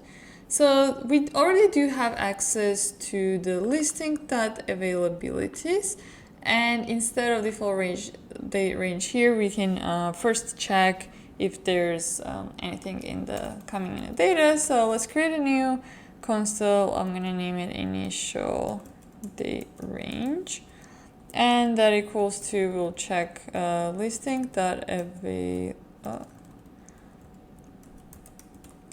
availabilities, and if the length is more than 0, then we're gonna format default date range, and then if this is not the case, we're just gonna pass default date range. So to format this, we could have some availabilities, but we should keep in mind that it doesn't necessarily is going to be 3 of them. So we can make a selections based on, like, check if it's there, and then if not, passing the default. So, and we can also paste in this, for example, key and autofocus. Those information does not go in the database. This is just for the date range module that is needed, so there's no need to save them in the database. So I'm just gonna paste that here, and then the start date and the end date is actually the values that we care about. That's why we have to take listing.availabilities and take like the first element, start date, and then if it doesn't exist, default range selection 1 start date. Gonna move this out. The same would be true for the end date.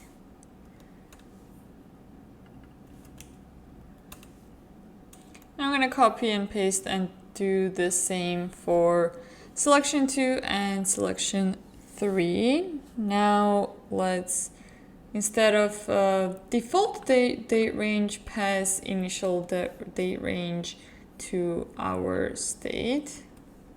Save this. Since we don't have any data stored, we shouldn't see any updates here yet, and it should have default selected. Now, after user is done selecting the dates, we need to add a button that would submit the changes. So I'm going to do class name, button, background,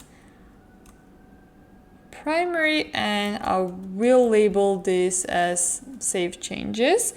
And what will happen on click is we need to run the mutation and update the existing listing in the database. So to create the function, right now we are inside of a client component, so we can't directly talk to the server, but we can create a server action, import it into our client component, and pass it into the button. And as I mentioned previously in the tutorial, there's 2 ways of creating the server actions, and now we are exploring the second way. Let's create actions folder inside app. And let's name the new action submit booking times. TypeScript, we need to mark this as use server. That makes it a server action. And then we would have to import both Prisma that we have initiated and then the Prisma client. The second one would be for the types, and export async function. Name would be submit booking times. And as for parameters, we will take in 2 parameters. Listing ID is the first one because we need to identify the listing, and then we need date ranges. I'm gonna type them after I write the logic for the function. And so we need the mutation of type update, and we will keep track of the result. Await prisma.listing.update. First, we pass the where condition where we find the listing with the ID. So where ID equals to listing ID.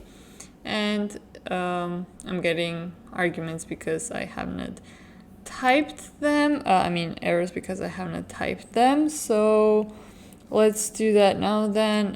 Listing ID, this is of type number based on the schema, and date ranges, this would be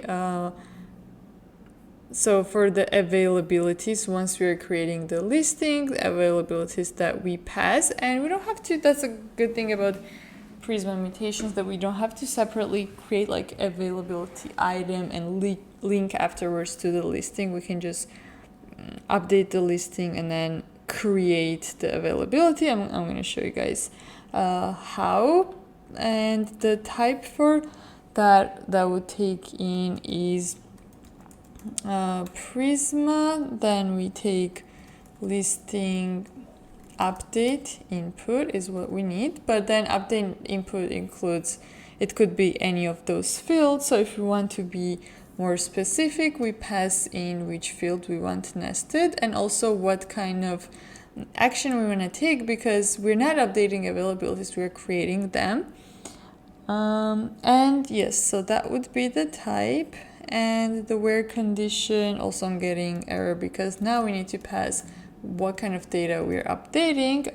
That would be just the availabilities. And what I want to do is I want to delete, because we're passing all the ranges together. So if there's any other availabilities, it would just add it on. So let's just delete if there's any previous and create. That is where we pass date ranges. And date ranges are just going to have field start date, end date, because listing ID is already automatically marked. We're using it inside here. And as a return, it comes back with the listing data.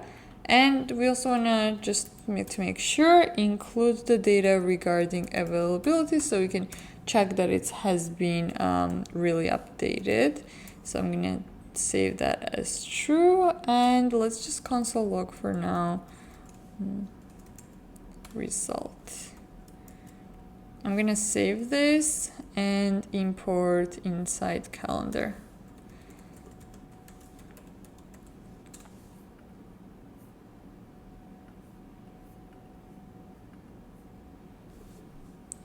Now we are going to create a function that we would call when the button is pressed for the submit.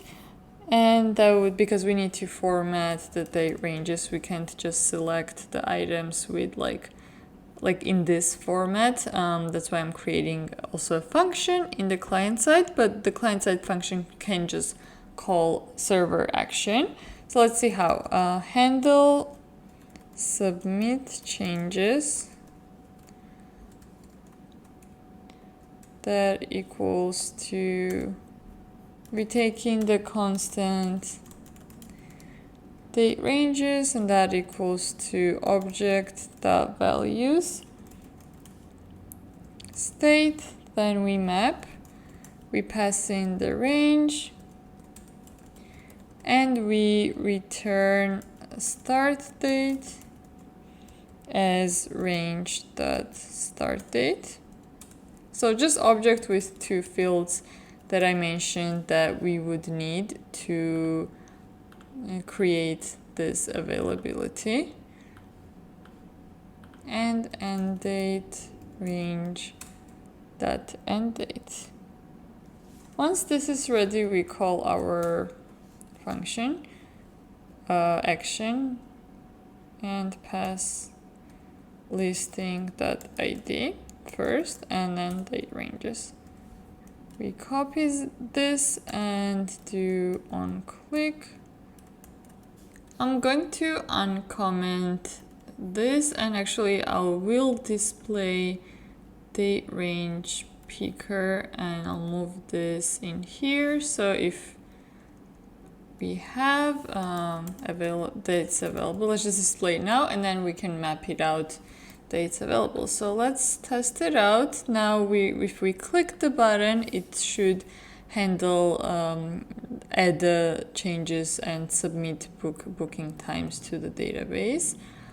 And we have, let's do this, and let's press save changes. So no, the UI update, we don't have that triggered. It's only thing that it triggers is that it should console log it as we added in here in the terminal result, and it did console log our listing with its information and with available date ranges that did get submitted. So that's great, but what happened is that the UI did not update, and as you remember, we had the logic here that if the dates are available, then it should display the text available dates. But it still showed no available dates. The reason being is because the listing is something that's been passed to the calendar from page.tsx when we fetched it here. So the page didn't get reloaded. That's why it's expected for the calendar component to have not been updated as well. But for us to reload the page, we can call this revalidate path from next cache, and that should basically clear out the cache for that path for us. So let's do that, and if we have a result, revalidate path, and then we pass in the path, which is going to be host, try this first. So if I do save changes, now I get available dates. Now, instead of just printing out the text, let's actually map them out. So this would be, let's leave the fragment in here and create an unordered list. Inside unordered list, we will have listing that availabilities, then mapping them out.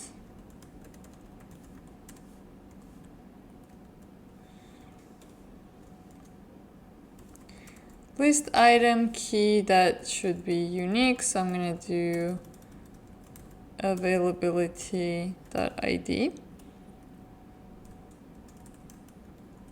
Span, so if we just directly say availability.startDate, we're going to get an error because start date as defined here is of type date time. So what we would do is we would use this function, which is toDate string, and like call it. Let's copy this, do the same for end date. Then let's have another span where we'll pass something like this. Now we should be able to see the dates here. What I'm gonna do now is I'll take this calendar and I'm gonna open it as a model when user either wants to add availabilities or wants to edit them. So for model, we would have to create a new state, whether or not it's open or close. And we've added model here previously, so I'm sure you're already familiar with the process. If not, I would suggest maybe like doing it on your own first and then coming back using my code and video as a reference. So let's do that. Use state, by default this is going to be false. And for model, we are going to be using Daisy UI. And what I noticed is that when I was making the tutorial, so Daisy UI has this model class which you can add to a class, and then you add like a label that would determine whether or not the model is open or closed. What I noticed is that they released a new version 3.5. I did start with 2.0. So if you are on the third version, you'd have to follow, instead of like label, you'd add button and you'd pass on click like this. But for what we have so far, we are using hidden checkbox and we are using labels to open that. So just as a note, but if you want to use version 2, you can always, inside your package.json, and which I'm going to share mine, you can always update this and run npm install. Okay, and let's add that input. So under the availabilities, we are going to have inside no available dates, let's start to create a button which on click it's gonna modify the state of the model, and this will set show model to true, and this would be add availability as label of the button. For class name, we can do button.primary once again. And we do need like a hidden input because that is how it's triggered, like the model, using something like this. I'm gonna copy and modify it so we can leave type checkbox, my model. I'm gonna change name and name this calendar.model. As for class name, we leave the class name the same because Daisy UI comes with the styling. and we indicate what would be the value of the input, so it would be determined by the state we created, show model. And when we create input, we should pass like a onChange function, and that is going to like be basically like a toggle set show model, previous show model. We take the previous and we set it to like not previous. So we can copy this and use the same logic for if we have availabilities, we still want to open a model with the calendar. And actually we can do like take both of this, and after the button itself and the input, we're gonna actually create the model content. So just going to add this in here, and instead of add, I'm gonna say edit for already existing availabilities. Now we can move on to the pointer, move on to the model, and we can wrap all the contents that we want in the model, which is going to be calendar and a button, and that would be div. Then we pass a class name. We have to name it model based on the Daisy UI documentation, and inside here we'll have model box. And I'll make this a flex container. Flex direction is going to be column. And let's see if we need anything else. We can add like an X out button that would close the model in case user changes their minds and they don't want to save their changes. So model on click, button on click, and this would be opposite of the open button. This would set the show model state to false. And we can add some class names like button, button small, in a circular, absolute position, and we want it to show up in a top right corner. And like exit out. Let's save this. Let's also add like a header in here that would say something like please select the dates, and class name is font bold, then text we set it to large.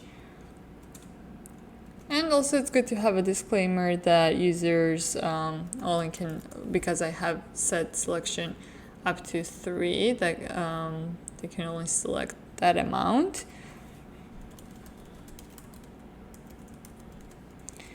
To 3 ranges. And I'm gonna make this little lighter, gray 500, add some padding to it. And finally we can put this in model action, which serves kind of like a footer for the model. That would be class name, model action. Let's save this and see how it's looking like. So background, oh, I guess I should have said button primary, and same thing for this one. Okay. Edit availability. Now we get the model. We can close it out like this. And also on save changes, let's add so that it also closes out the model. So that would be, just copy this, and wherever we have handle submit changes, we first want to run this function and then we want to close the model, so that would be false. What we built so far was Airbnb Your Home functionality, where users are able to register as host and post their homes as an Airbnb. Next thing we want to do is actually let users book those Airbnbs. So we have a list of listings here, and we would make this clickable, which navigates to the link, which would have more information about that particular listing. Also the calendar with all the available dates for the listing and a booking functionality. And this could be achieved by completing 3 parts. One would be just creating the page. Then we would have to add a model in the database that's going to store all these bookings. Third, it would be the server action itself that's handling the bookings. And the final part and modification that we would have to make for the calendars is that if it's already booked, then we would not have to show those dates and indicate that it has been booked both for the hosts and for the users. So let's get started with first creating the page, and as we did for the host and dynamic listing ID, we would do the same for the search and for the users so they can browse it. And inside search folder, I'm creating a new folder. I'm naming it listing ID. Then we'll create a new file. It would be page.tsx. In this new file, we can use some of the information, for example, where it's displayed about the listing from the host page. So I'm gonna open that to the side. Just gonna close this. And the thing would be different is we're going to create a different calendar for the users because they're only able to select one range. And another thing that would be different is we don't need to check if user is the owner of the listing, otherwise they would not be booking. So we can just check if user doesn't exist or the listing doesn't exist, then we'll show not found page.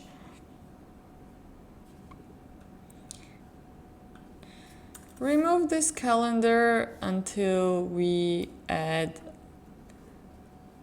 our a modified one for the search. And I'm gonna navigate to schema.prisma. And at the end here, add a model for booking. So this would be the booking, and we also need to add the reference on the listing. So bookings.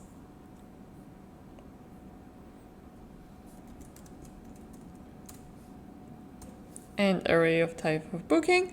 What does booking contain? It contains the reference to the listing, the start date and the end date, as well as the user ID to know which user has made this reservation.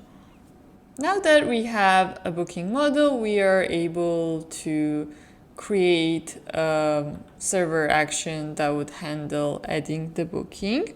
And for the actions, as I did for submitting the times, I'm gonna go inside actions folder, create new file and name create user booking.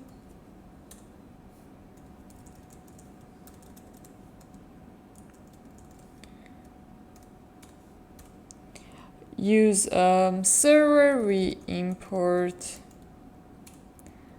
Prisma, also client for the types. And export async function. We will name this function create user booking.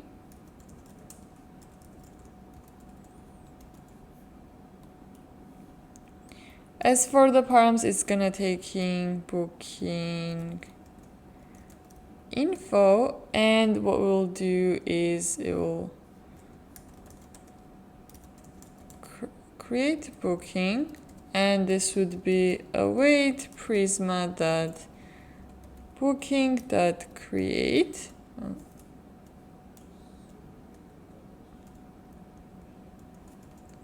Then we pass in the data that is going to be booking info.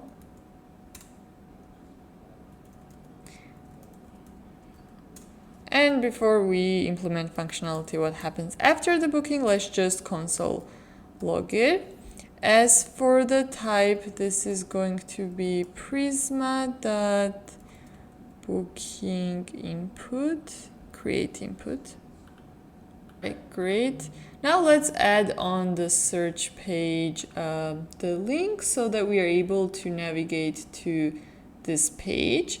And that would be, I believe, inside info card is where we have this like search result stored. So here, if we add import link at the top and then wrap this inside link, href would be, we have to pass the URL is search and the listing ID. So that would be dynamic listing.id.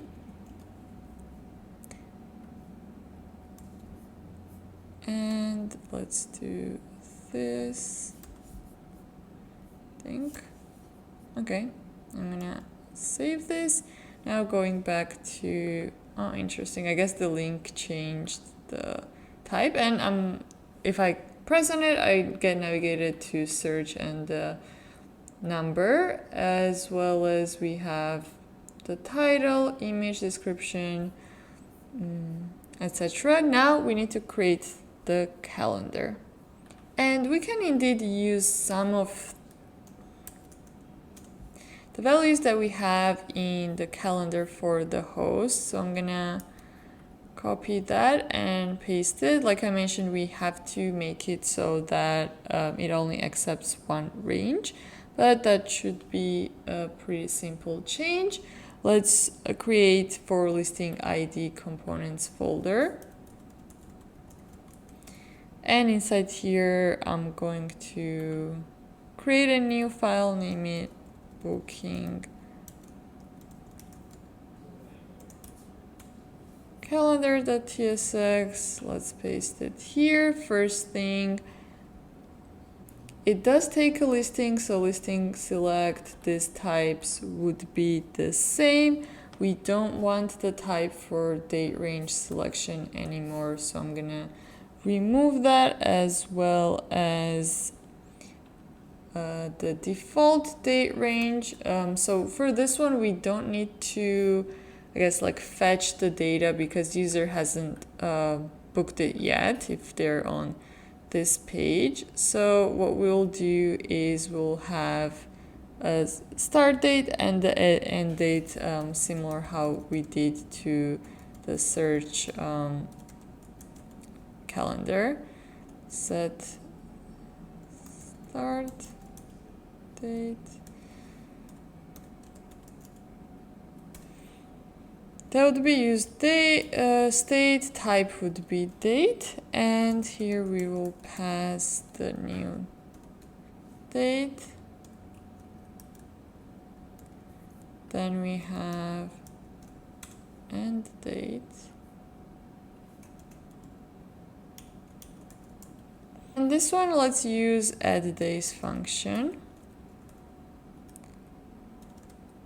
And I'm gonna just arbitrarily do 3. We do not need a model. I'm gonna remove this. Also handle submit changes. This is going to be a different function.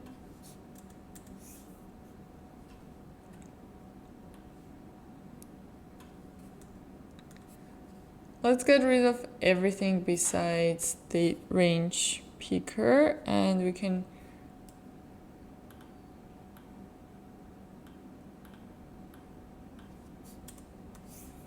leave the button, as well as add like a header that says something like please select the dates.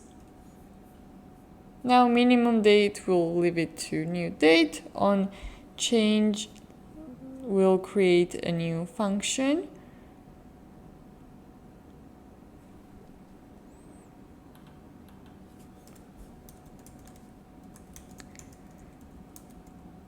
Handle select, and this will take in ranges, that is the what like date range picker passes, and it is of type range key ticked, which should be imported at the top. I just figured out that the way I figure out types for the models is just by inspecting the package itself. So what's going to happen here is that if ranges selection start date, that's how we access the start date and the end date, this doesn't equal to start date, then we would update the state, set start date to this one.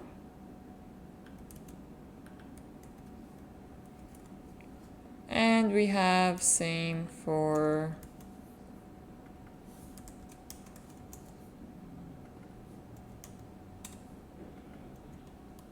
okay.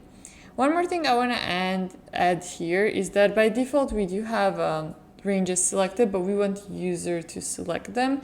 And how do we know if they have pressed on it? So the first time they press it, then we would, until they press it, it would be like the disabled for them to book.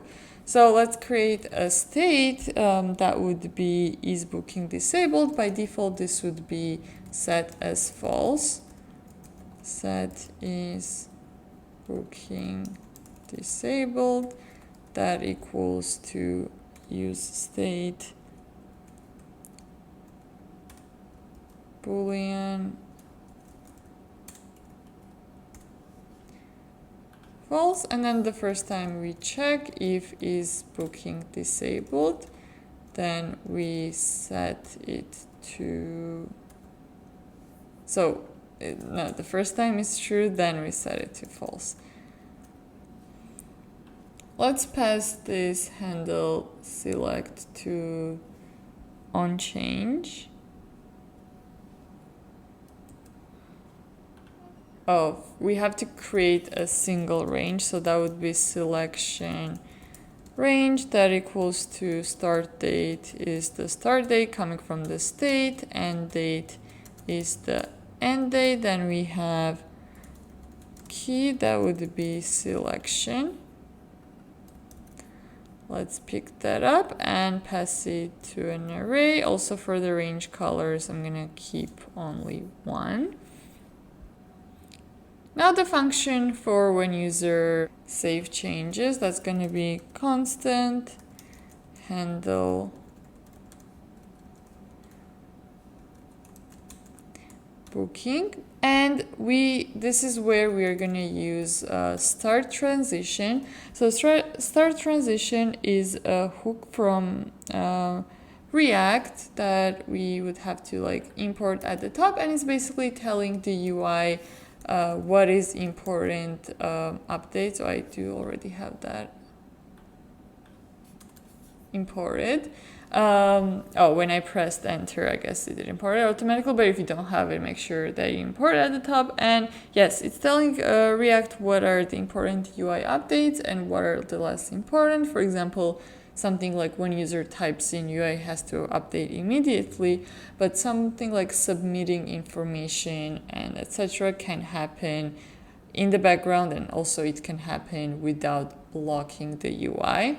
So that's what we are doing.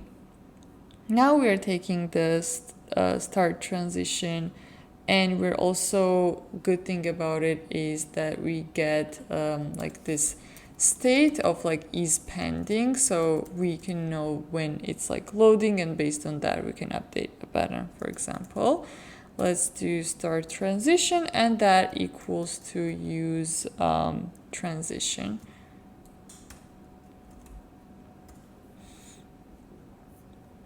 All right, and start transition takes in the action what we want to be triggered for when it happens. And in here, we're gonna pass create user booking that we need to import at the top, and I'm gonna remove the submit booking times because this was for the other calendar. And create user booking, this needs to take in the booking info. We start with listing ID, that would be listing.id. Then we have start date, that's going to be start date, end date,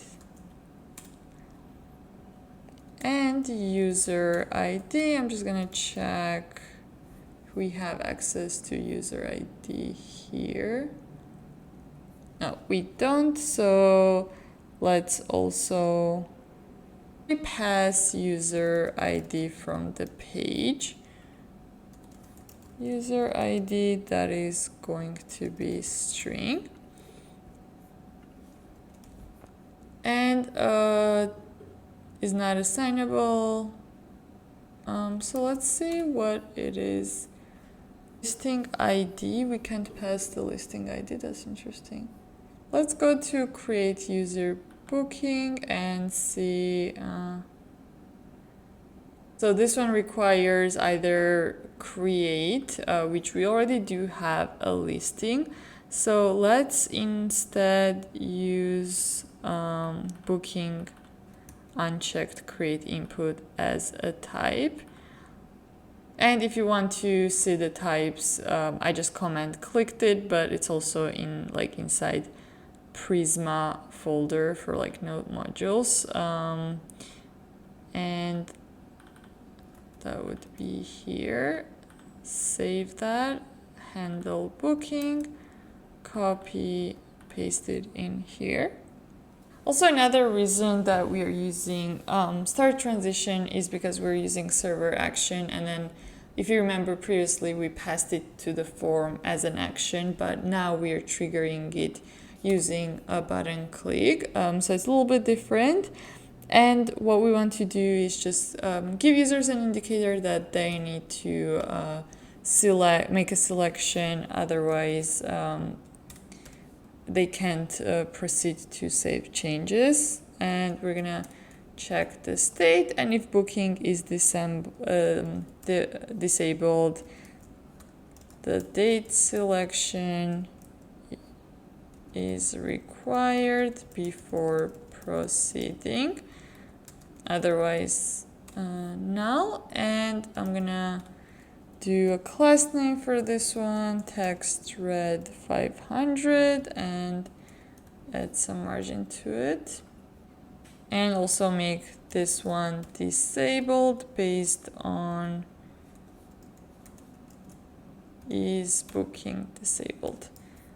Let's import this component on the page, see how it looks like first, and then make some further modifications. Calendar, booking calendar. Then I'm gonna uncomment this listing, and one more thing we need to pass is the user ID. We get that from here. So copy this user ID, that equals to this variable here. Let's save it. Reload the page, and we do get the note that date selection is required before proceeding. But if I proceed, I think it's gonna update this, and this button kind of jumped in here. So let's fix that. Make this flex. Let's do flex column.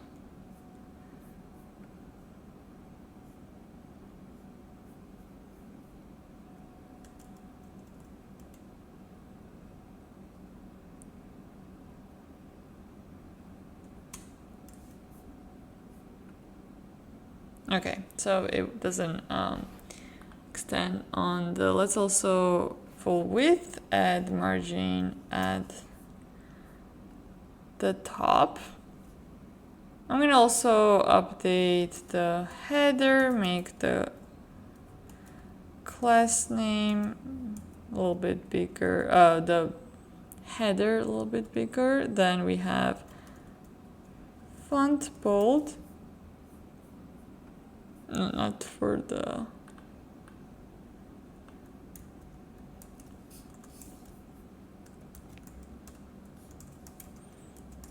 this would be like a little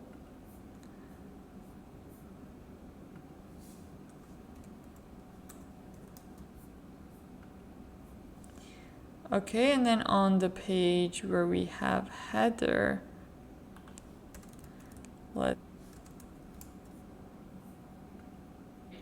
now if you look at the calendar, everything starting like today's date is enabled, which is not what we want. We have to do two things. We have to make sure that we are within the range of availabilities that the host has provided us, and we have to make sure that there hasn't been any other bookings by other users on those dates. And let's go to the calendar component and make sure of that. So if we take a look at the listing that we are getting as a prop, listing comes with availability set to true, so we can check availability set by the host, but we need to check also bookings made by other users, and that would be going inside the query that's happening here. So we need to mark bookings as true first in here. Then we have to update the state, the type of the props that booking calendar is getting. Listing select will have bookings set to true. And let's create a function. Like I said, we are checking for two things. First, let's check if it has been booked yet. I'm gonna add a function here. Constant is booked. It just takes in the day. The type of the day is a date. And then we return listing that bookings use function sum, taking the booking, returning day that's fits in the range. So if the day is less than equal to booking that start date and end equal to booking that end date, then we can utilize this function inside in a general constant calculate disabled day, because if they meet one of these two criteria that we're checking, then the day should be disabled. And I'll show you guys also how to update that and pass that information to the calendar. So first let's check if the date falls into availabilities list by the host. So constant is available, that would be listing that availabilities. Then we have sum once again, passing availability.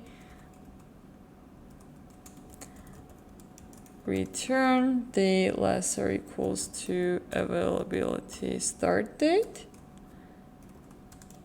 And day is more than equal to start date and less than availability end date. Then we return, so it's not, if it's not available or if it's booked, then it should be disabled. And we run the isBooked function and we pass in the day from the props to it. Now this function is ready to be passed to our date range picker, and that's going to be disabled date. So it, what it does is it checks like every day, and you can pass this function. So now here everything is disabled because I never passed availabilities to this particular listing, but I think the listing that I had availabilities was number 7. Yep, and you can see here the ones the dates are enabled for the dates that I have marked as available. You can even indicate which of the days this Airbnb has been booked by adding like a crossover line here, and that would be also helpful information for the hosts when they check their listings. And also let's update the save changes text on this button. And the way we can do that is by customizing the styling for some of the cells for date range picker, and we can create a function that calculates that and as well updates the styling. So it does take a date and we'll pass is booked function, which takes in date, returns boolean. Let's do, so if it's not booked, then we just display the regular disabled like gray like we have here. If it's booked, then we wanna just add the line through. So let's use conditional classes. I'm gonna import CLCX utility library that enables us to easily manage those classes and create the class that would equal to CLCX, and line through would only happen in case it's booked, is booked and day. Then we return a div with span class name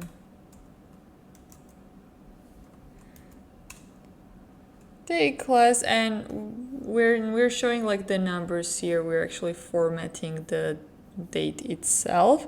So format comes from date FNS library. Let's add that here, and inside the span pass it so it's format day, and then we get D because we just want to get the day.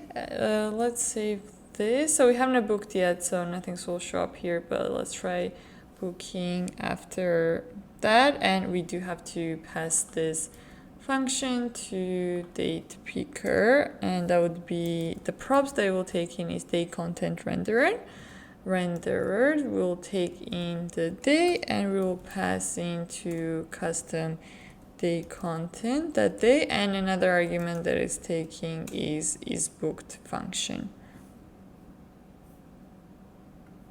and also do reserve here in the button.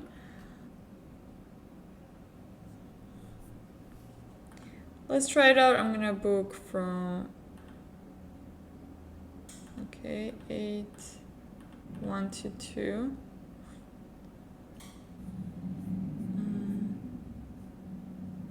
Set end date. Oh, I have set start date in here though. That's why it was behaving in a weird way. So if I do 7 to 8, reserve, let's check our here. We do get the booking that was just made inside this when we were console logging. Now let's try to revalidate the path so it does get updated. That would be search.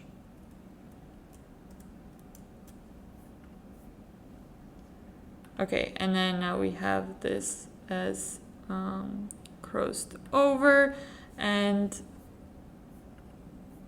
we do need to update calendar as well for the host, so host is able to see what dates have been booked, and we do that by going back to host folder. Inside here we have a calendar. And what we can do is we can reuse the is booked function. Ideally, we would like to, if we're reusing something, to kind of extract this as a utils function. And we need to also indicate inside the page here that our query is going to take in bookings. Save that, close it out, update the type as well, booking set to true, and is booked.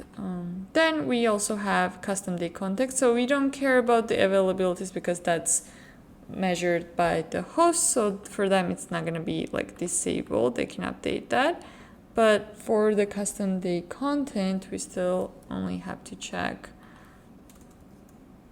if it's booked. I'm gonna import this at the top, and we also need format.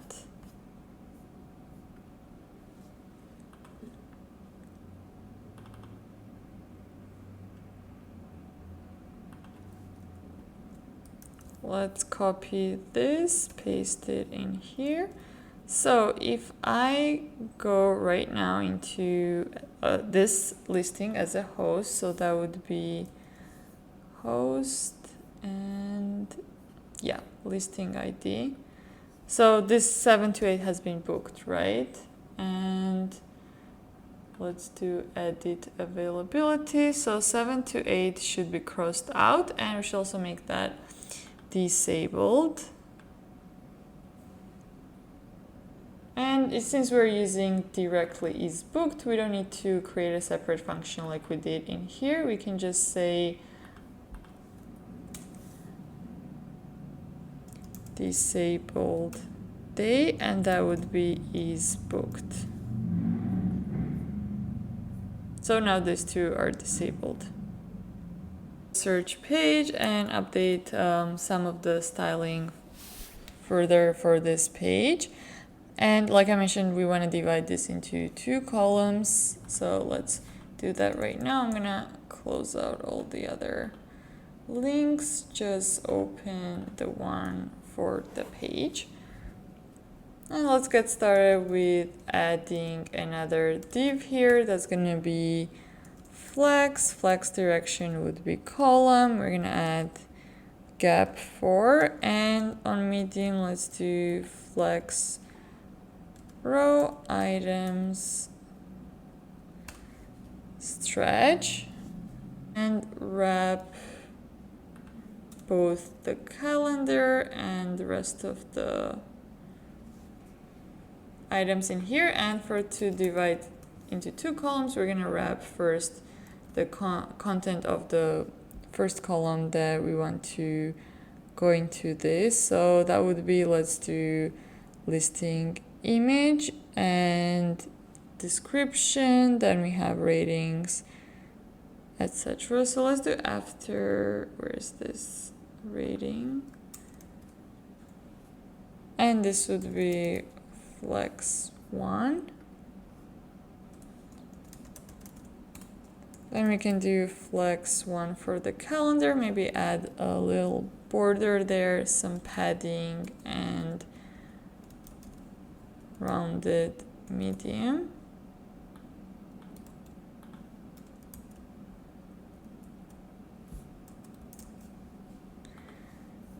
Save that, see how it looks like, and this is it. And the next feature we'll implement is image uploads for our listings. And currently in the form, we only have that user can pass image URL for the listing, but we're gonna let them also upload the images straight from their computer. And for that, I'm gonna use upload a thing. It's service provided, I think one of the creators is Theo. It's still in beta, but it's especially made for Next.js, and I tried it out already. It's very easy and convenient to set up and does work with the Next.js latest version as well as supports server actions. So we can go ahead and get started. I already have created my account, and what I did is also create a new app, just not much to configure. It spins up a new application, and once you have also created a new application, you can access your files. I, for example, uploaded some of the files already, and then you have API key, which we're gonna copy to our .env file. We're going to paste the keys and save the file. I'm going to copy the command to install the libraries, paste it into my project, press enter. It will start installing, and once it's ready, since we updated already environment variables, we have to restart the application and I'm gonna select the app router guide.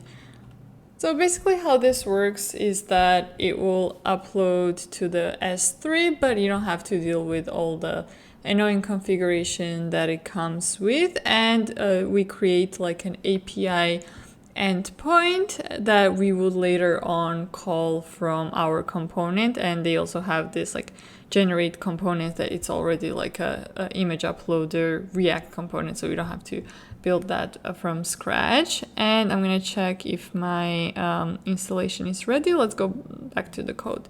And inside our app API, we can create a new folder for upload thing. After that, I'm going to create this core TypeScript file. And also another great thing that I mentioned is that it supports TypeScript, which is what we're using now. So this is a sample code. What we can update is that it does have like a middleware support to authenticate the request, but as you remember, we did set up middleware for all the requests and defined all the public routes using Clerk. So Clerk kind of handles it, and it will not allow for unauthenticated requests here. So what we can do is just remove this setting permissions. And on upload complete, let's just return metadata and the file URL. Save this. Then we have like a route. We have to create a new route so it can access like the API routes. The way we create in Next.js 13 and up is by naming the file route.ts, and we would import the functionality from that we defined in core TypeScript. So that looks good. Let's save it. Creating upload components. Let's move on to creating the component. Since we wanna have that image upload option on this page where users can edit their listings, I'm gonna add the component here, and I'll add a component inside the host folder where we have components. Let's create a new file, name it image uploader .tsx, and here is the sample code. I'm gonna paste that. Only thing is, instead of utils,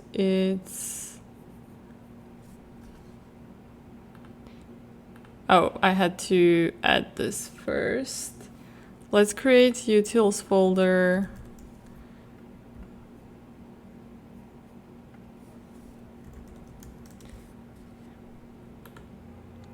Since it's kind of like a reusable code.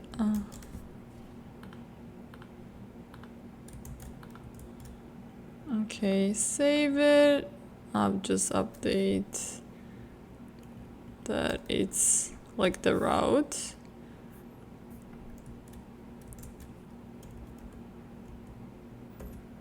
And let's console log for now and make sure it just works. Going to the page for listing ID in here, I'm gonna import that.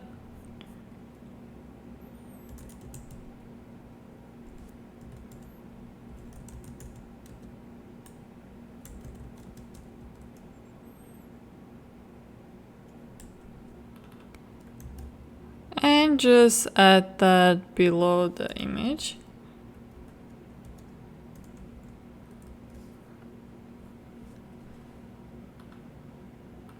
So we see this button here, and the reason we don't see other parts of the page is because it kind of, the styling that I copy pushed down, but we're gonna fix that. So if I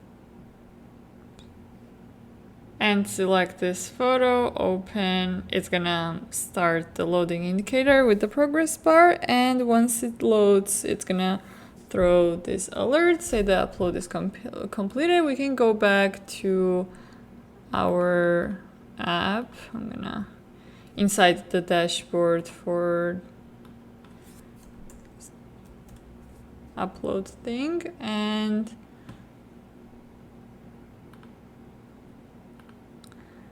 we should see the Airbnb image.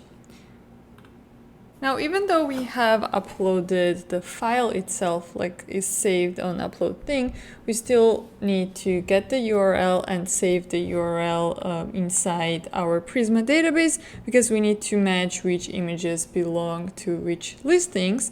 And for that, so once user is done upload, it would still store it in upload thing, but we can have like a model that says save, and then that will trigger the upload to the database. And we can have this image be hover over and the text to edit the image appear. Then that will trigger like a model, which is gonna have option choose file and save the changes. So let's first go get started with update this image. And for that, I'm gonna create a new component. Our page.tsx already has some logic in it. It's good not to have like to separate components, and also this is a server component, and for image to be clickable and for it to trigger the model, we're gonna need a client component. And I'm gonna create that component inside listing ID components. We already have a calendar, so let's add one for listing image. I will mark the component as a client, and I'm gonna also import image uploader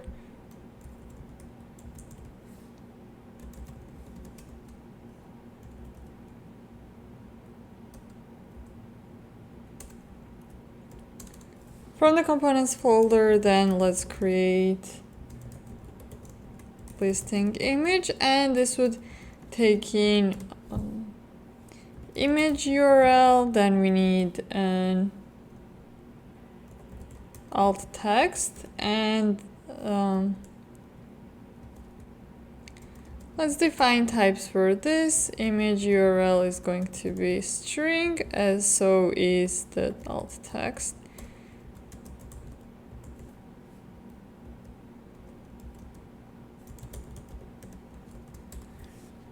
Let's copy the styling for the image that we have here. It's not much, but still might save us some time.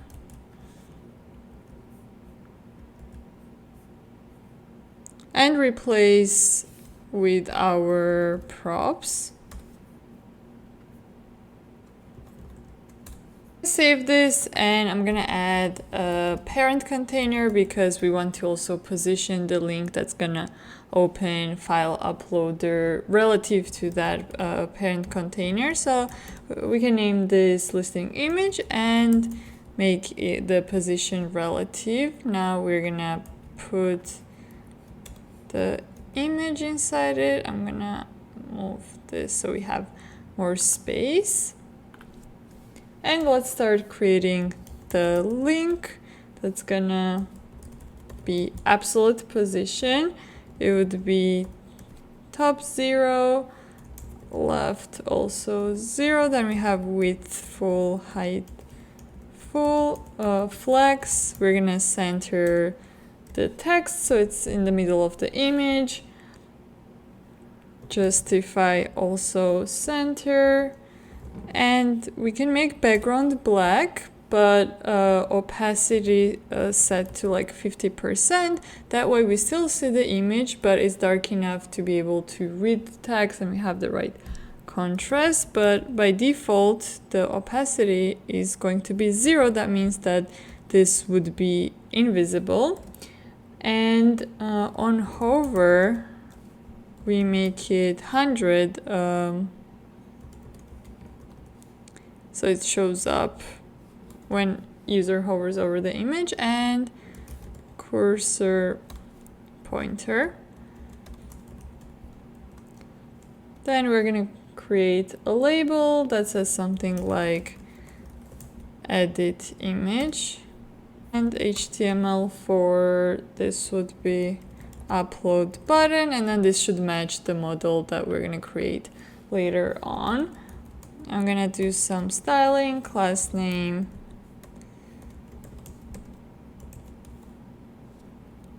text centered, and underline. We can import this listing image inside our page component and replace this with listing image, image URL, listing.image, and alt text would be the name of the listing, listing.title. And I'm also gonna remove this from here. Now if we update this, we can see that on hover image gets darker, and we have the option to click edit image. Now adding the model that this label is going to open, and as we went over in Daisy UI, the models are created using this hidden checkbox that I'm going to add now, and the ID has to match HTML4 for the label. Then we have class name, model, toggle, and we have code for the model itself. This one would be model box. Then we have header that describes what is this model for. Pick your image is what I'm gonna add. This is where we have image uploader, and class name, model action for like a button that's gonna close it up.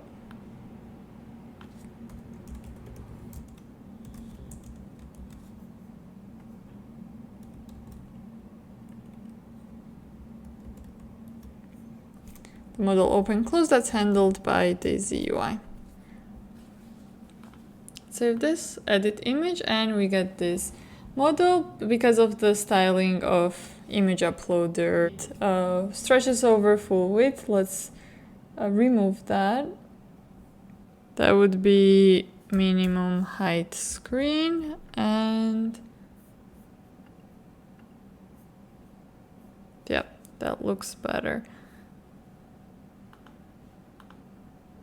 Now, since we're here, I'm gonna go over what this onClient upload complete does. It returns the result, and result is basically an array of files, and since we're uploading one file, we would access like the first URL. And this is where also we would need to add a function to save the URL to the database.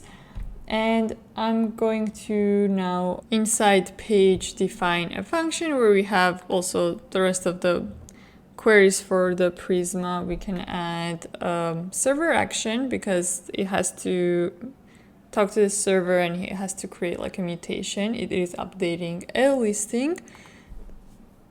And I can have that after a user ID.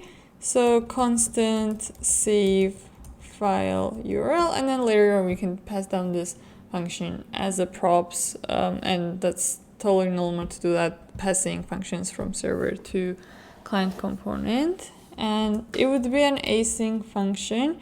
it would need file URL from image uploader, and that would be of a type string. You mark it as use server since it's a server action. Then we have await Prisma listing update, and we'd also need the listing ID, but we do have access to that on the page. Listing.id, and then we should pass the data that is getting updated, image, and becoming file URL. We can take this, pass it to the image, and then on the image side we will add this as one of the props. Now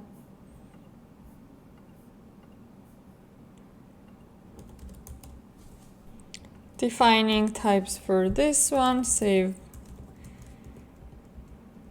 file URL, it takes in file key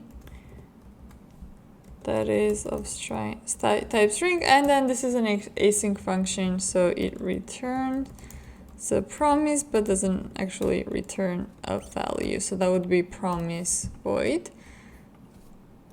We can save this, we can save this, and we can also update the image uploader to take this function as a props. I'm gonna copy this,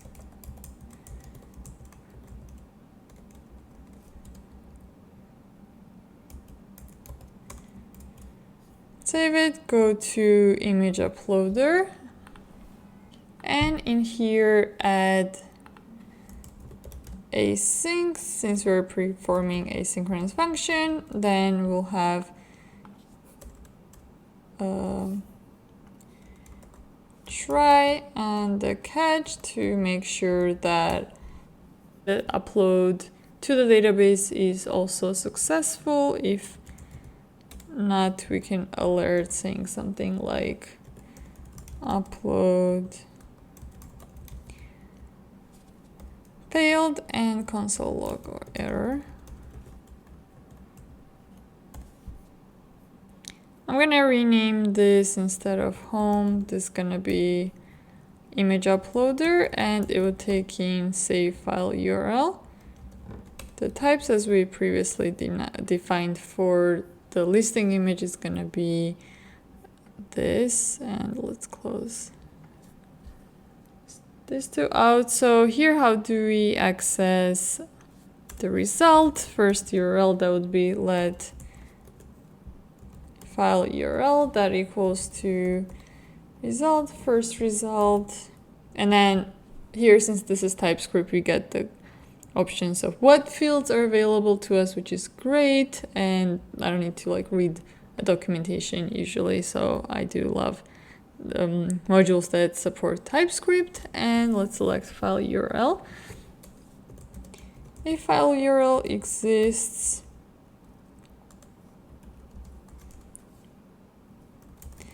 then we'll do await, save it using the function.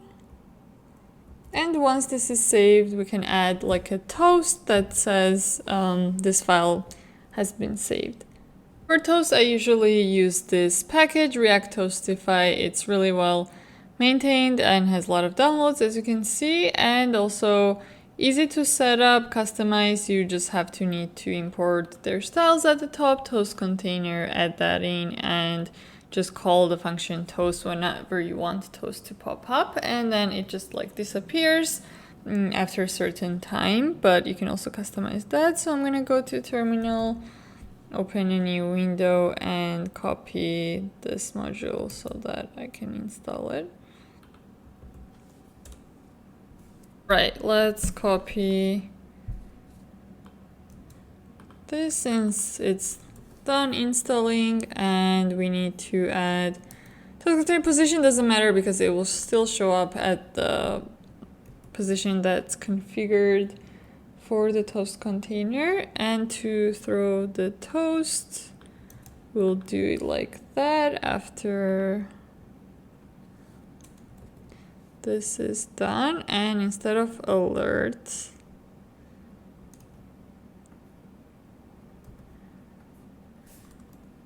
save that, go back to our image. Let's choose file, do Airbnb, open it up.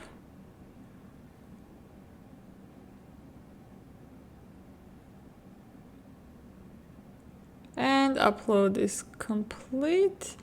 Close this out. And we need this image to update. That's why let's go to the page.tsx and if I go to Prisma and I was updating listing with the ID 6 and go all the way to the image, I'm gonna see the URL for upload thing, but when user saved the changes, it momentarily didn't reload the page.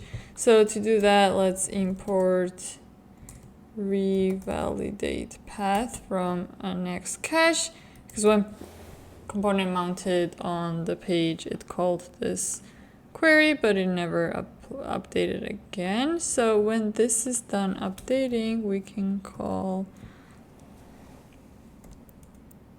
host. Update that. Let's try again. I'm gonna edit image. Maybe I'll set something else.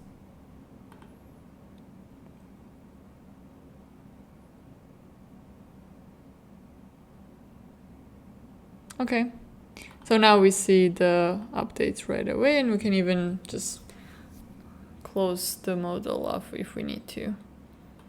I'm going to update some of the styling for this host page while we are on it before we move on to the next functionality and go to building out next pages. So starting off with the header, I think the more appropriate would be first to indicate that we are updating the listing, and change this, modify your listing, and let's update so that it looks more like header, text, add some margins.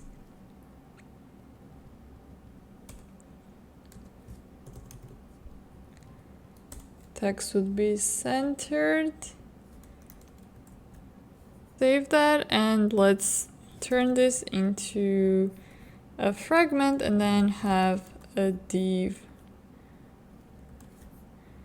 as a container that's gonna wrap this soon.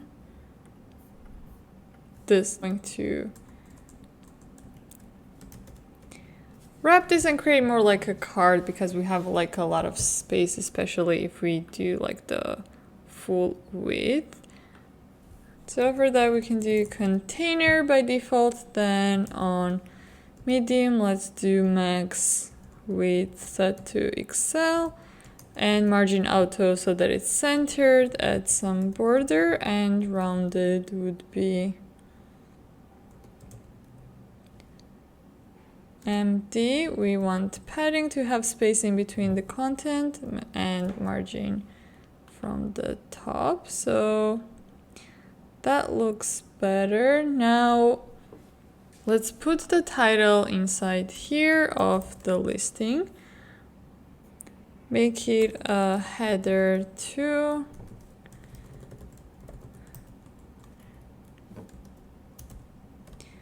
Class names a little bit smaller than the first one. Also some margin, and font semi-bold. So we do have if listing image exists, we're gonna display the listing image and the uploader, but we also do need uploader if the user just hasn't added the image. So I'm gonna add that as well and pass the save file URL so we are consistent and user is able to upload the image in both case scenarios. Now moving on to the description, we can just update a few of its classes like the color and some margin. For pricing, we can make font bold, also load up with margin, and like an indicator of a currency per night. I think the rest looks good. We already have stylings for these components. Now let's add a user menu at the top right corner of the header so users can click it and select easy ways to navigate to either their listings page or their reservations page. And we will go to the component for basic header, which is inside host components basic header. And let's open this here. What we'll do is let's first import the icon that we'll use to open up this menu, and that's going to be bars 3 icon, and I'll use outline version of it. And I'm also going to import link from Next.js because inside it we're going to place the links. As for the dropdown open close, I will be using Daisy UI's dropdown classes. So we have a summary here or label, a reminder that I'm not using 3.5 version, unfortunately. I would have to go to this one.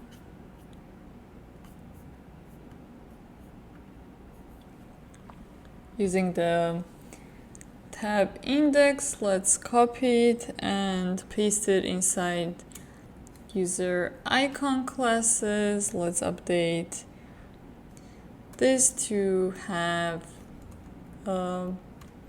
bars 3 icon, class name for this.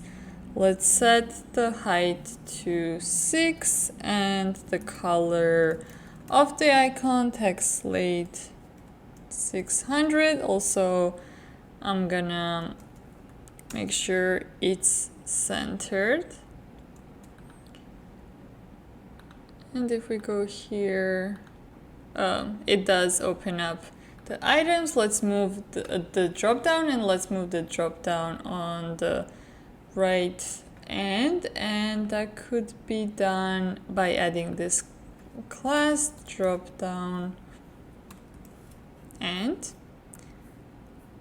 Okay, that moved it over.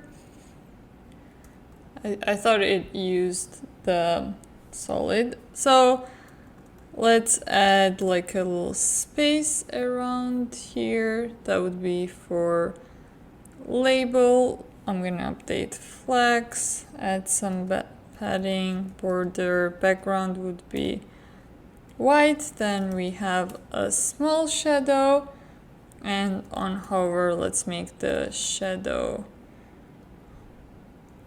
medium, rounded would be full, as well as margin right 3 and cursor pointer. Save this. Okay, that looks better. Date on hover. Background, let's do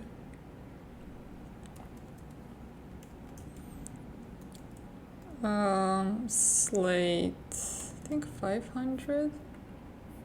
I think it's conflicting because we had a default border class, but it's conflicting with the Daisy UI classes. Let's see which border are we using, for example, for this one. Border width. Okay, that looks a little bit closer. Let's also set the width to 6 and margin only. Oh, it had the BTN class from Daisy UI, that's why it was conflicting. Okay. With my classes that I had defined, let's now update the items itself. So this would be list items, but instead of a href, we're gonna have a link. Href of this would be trips, and we'll create the page for it after. My trips. And we also have my listings, and that is host the listings. This one we already have, but we're gonna update that one afterwards as well.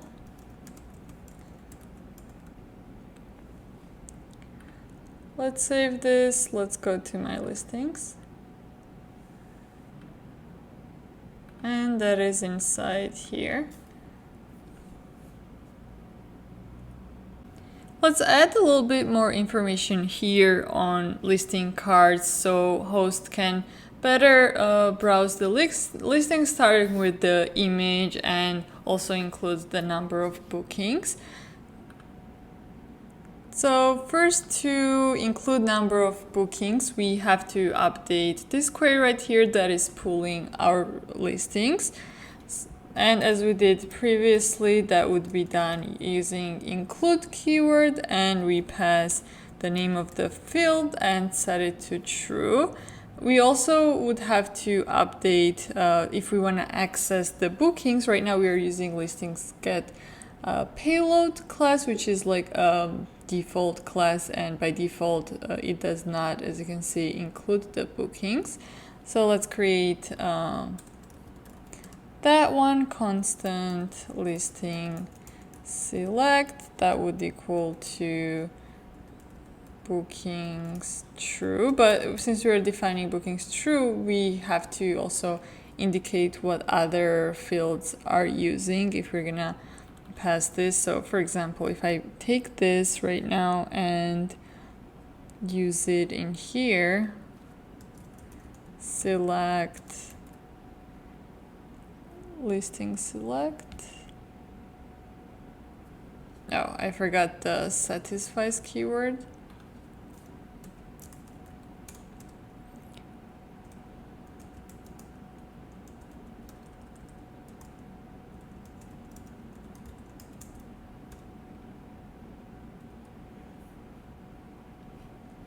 Then error is that, yes, type of. So we'll get error on ID, title, and description because right now it only includes the booking. So let's add the other types. That would be ID, we need image,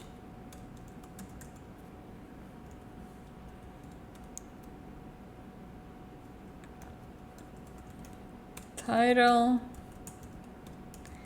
description. There should be a way to add all the default types, but I'm gonna look into it later.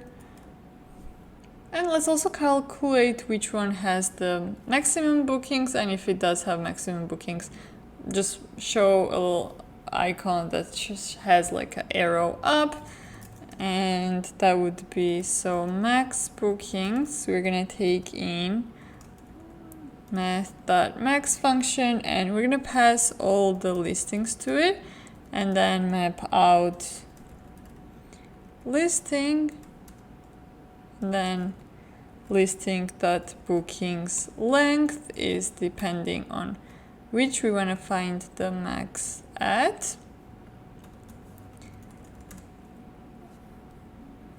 And let's import the arrow trending icon.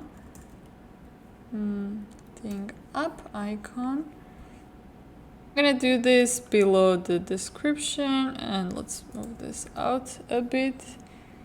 So first we want to check if listing does have bookings at all. More than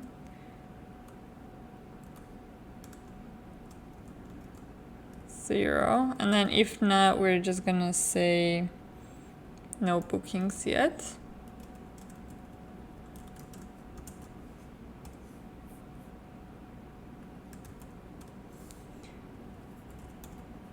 and text gray, let's do 500.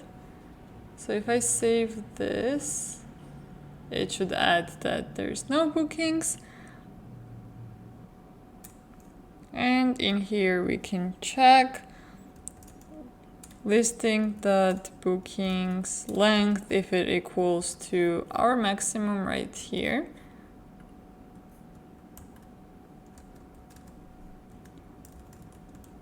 We'll return a span with arrow trending icon. And the class name to display this icon with the width and the height. Let's do margin on the line. We're gonna make this inline so it doesn't go on like the separate line. And text gray 500. So if not, okay, this I haven't finished the, okay. And then followed by the text, booked, and number of times.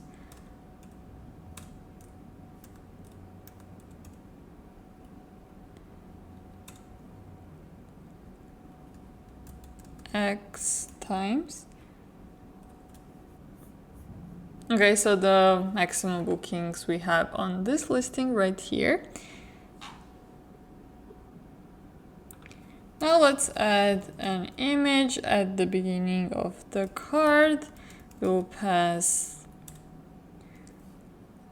listing.image and let's do class name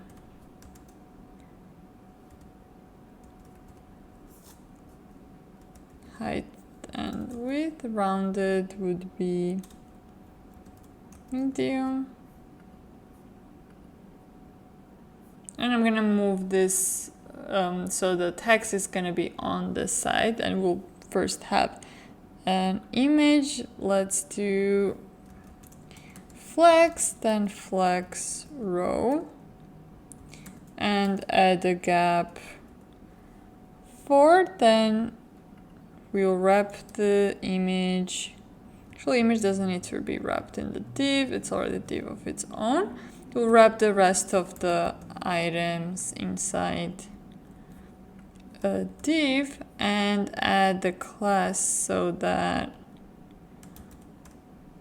it takes up the rest of the space on this row. That would be flex grow.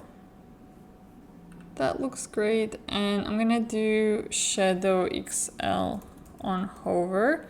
And then by default, let's do shadow empty. I'm gonna fix this basic header where on small screen it just kind of takes in longer width than it is, and that is probably because we have a container class, I believe.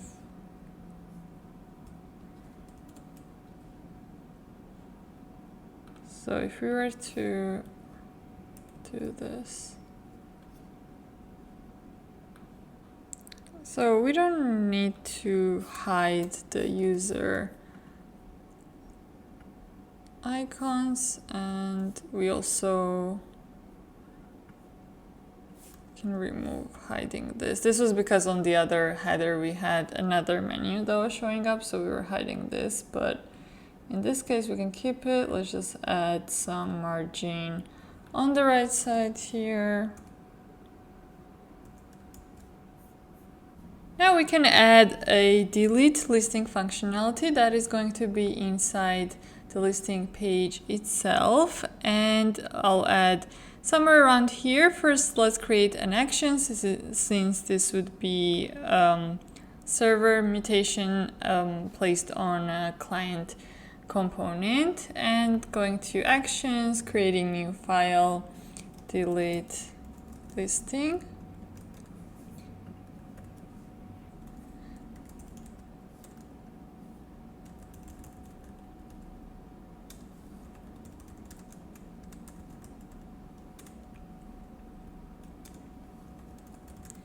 use server, then we have Prisma import, and finally redirect from next cache since, or next navigation to be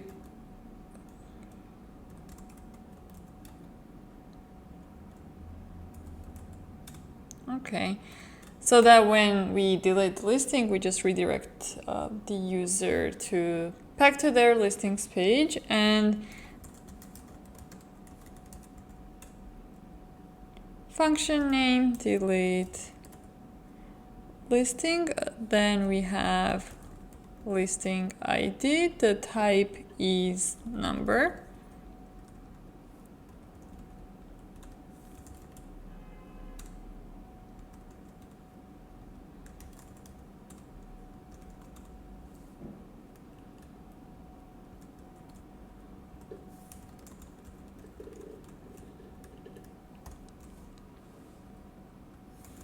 And here we run the mutation, await Prisma listing delete. We pass in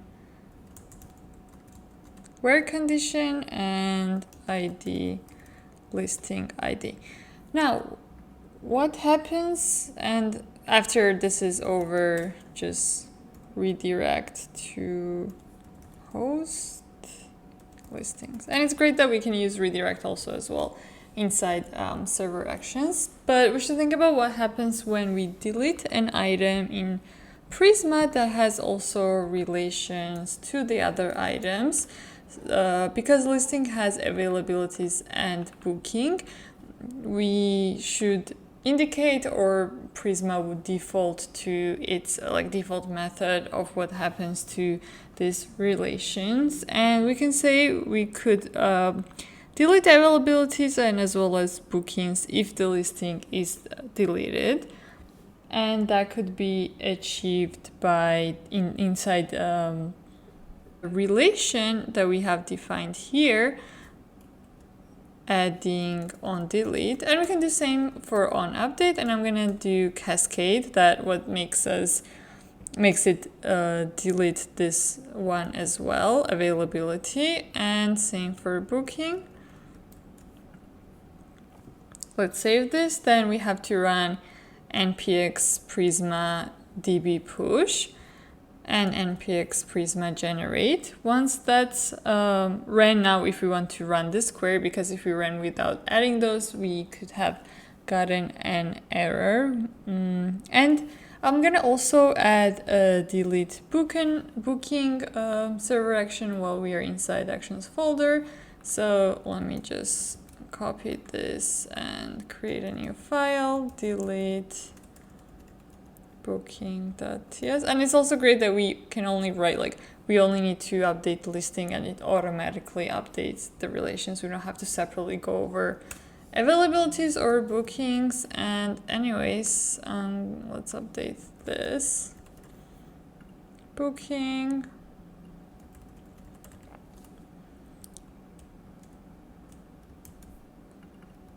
Booking ID. And redirect to, maybe let's do search in this scenario. And oops, we do have to update that one. If not, it's gonna delete something else. Okay, now let's create a component for deletion that we're gonna add in here. And for the listing ID components, we have them over here. So I'll edit listing delete. This would be a client component.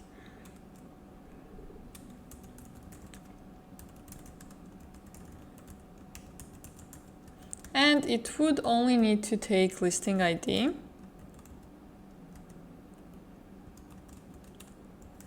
Which would be of type number, actually.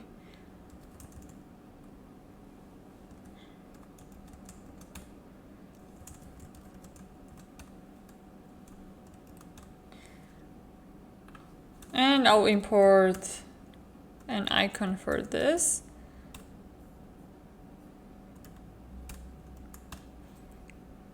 Button, and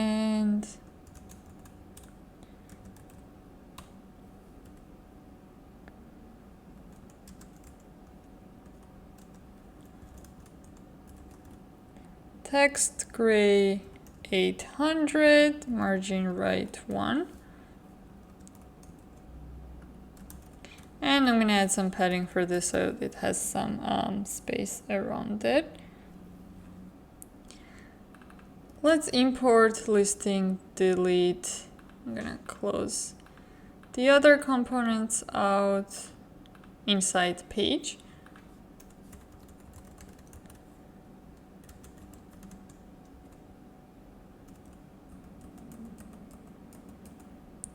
Actually, we will be adding this on this page, so we have to go to here.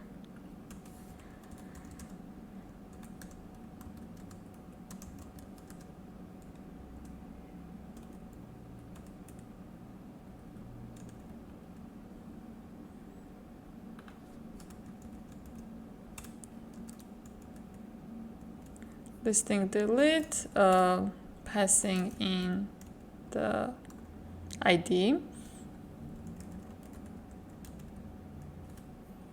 Save it. Let's move this to the side, and I'm gonna make a flex container. Justify between, so they're spread out.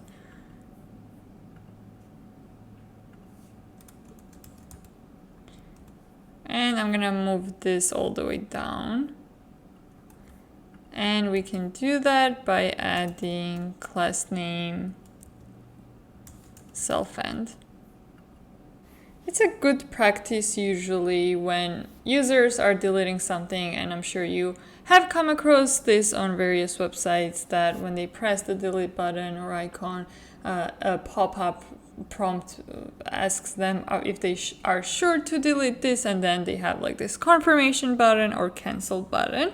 So we're gonna create that, but because we might have this pop-up also for not only for hosts but for users or in many different places, we're gonna create this as a reusable component, and that we would just need to pass what's gonna happen on confirm and on cancel, and it would handle the rest, like showing the pop-up, closing it, showing the text inside, and etc. And to make this, first I'm gonna create a hook, and let's go to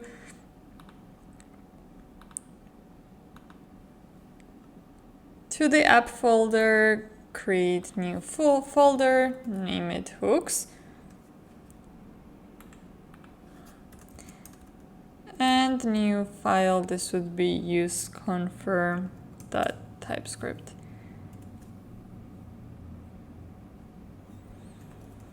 So this is a hook. We can have a state here. Inside hooks, we don't usually have like a JSX component. It's purely for the functionality, passing state, and updating state, having functions. You can also use effect and etc. First, I'm going to define an interface for the props of this hook. What is it expecting?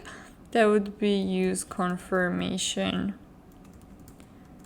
props, and we'll have on cancel. If we want to add some function to it, it would not return anything. And we'll add on confirm.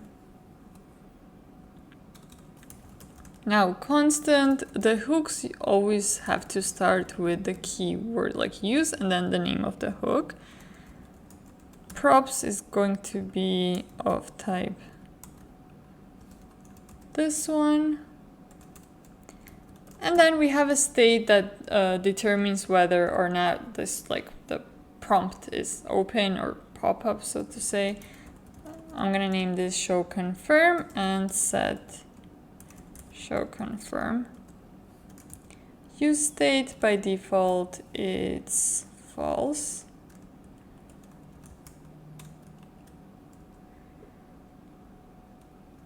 And now create several functions that we can export and use it inside our components, wherever we're using this hook.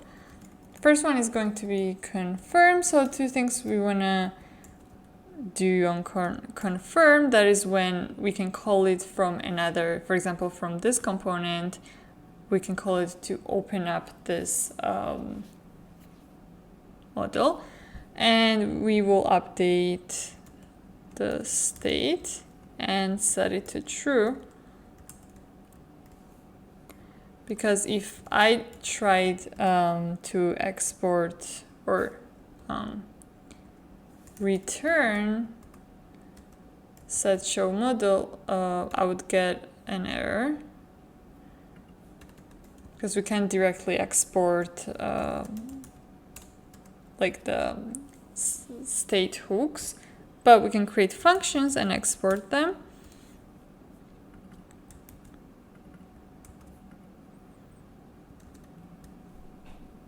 Now the next function is going to be handle close. And in here we update the state, but as well as if we have something coming in as a props function to trigger, we're gonna also like fire that. So maybe we wanna save whether it's been canceled or not. So if we have props.onCancel, and if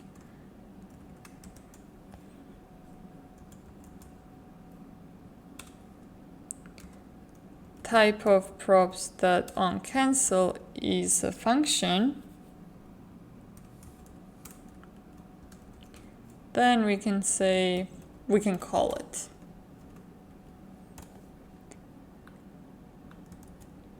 And same goes for handle confirm. Usually there's some kind of action we want to take when the confirm is pressed.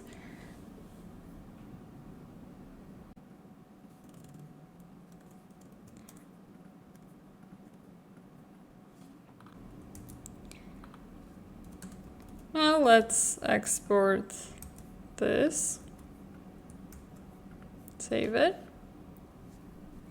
and create the component that will actually display the UI of this dialog.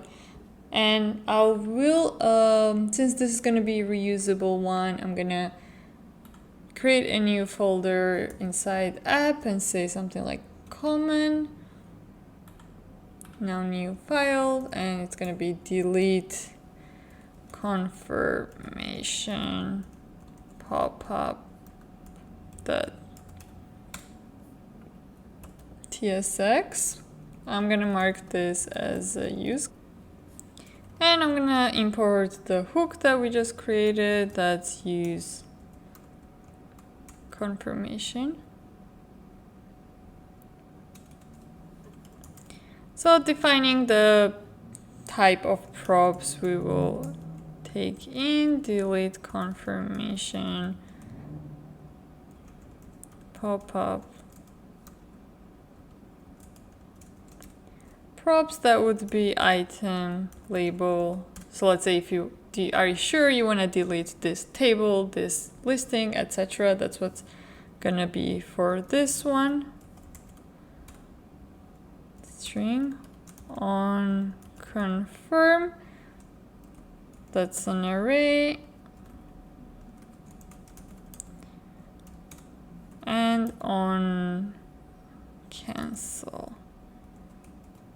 So the server actions that we created, that's what we will be passing it from the page to this props later on.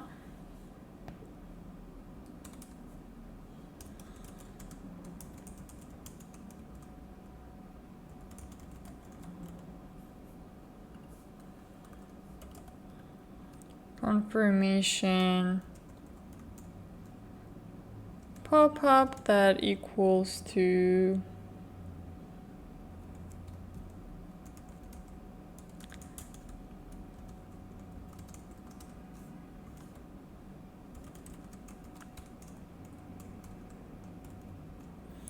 So the thing that's different about this delete confirmation pop-up is that wherever we call this, we want this to be controlled from its parent component. So like this is the parent component in this case, and the pop-up that will be created jumped from here, wherever this button is defined, that is inside our listing delete. So this should be controlling it basically. And to achieve that, we can also use this concept of refs. And what forward ref enables us to do is that from here we can pass on the ref that's coming from the parent to the child. So I'm gonna show what I'm talking about right now. First, I'm gonna import forward ref, and then I'm gonna import use imperative handle. That this one basically lets us change like ref that's coming in, like modify it. And to define the types for the ref, we're gonna say forward ref.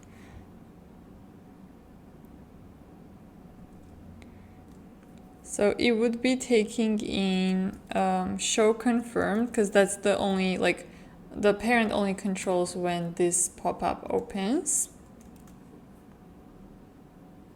And this would be of type void. Then we're gonna have the rest of the, just like a normal, so to say, props. And this we need to wrap this into, push this out. And let's take the functions we have from our hook. So those are show confirm,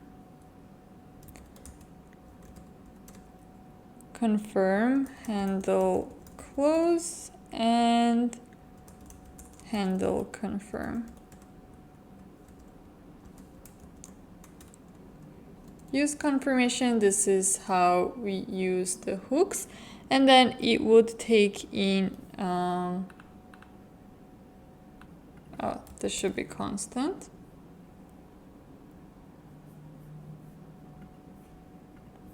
Oh yeah, we have to import the state as well, so we keep our component updated, and then we pass in the show confirm that is coming from the parent as like a props.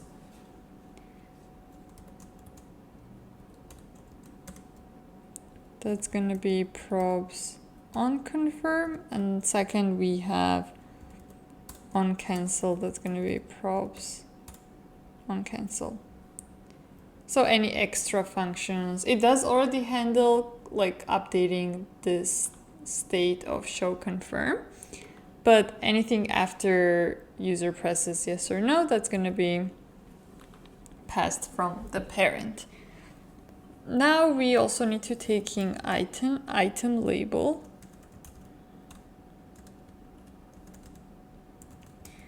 This would be coming from props, and text would be dynamic.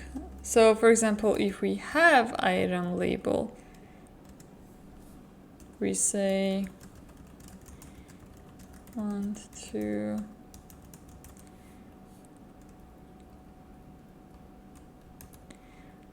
delete this and pass in the name of the item. And if that's not the case, then we just ask, are you sure you want to delete this? Like more generic.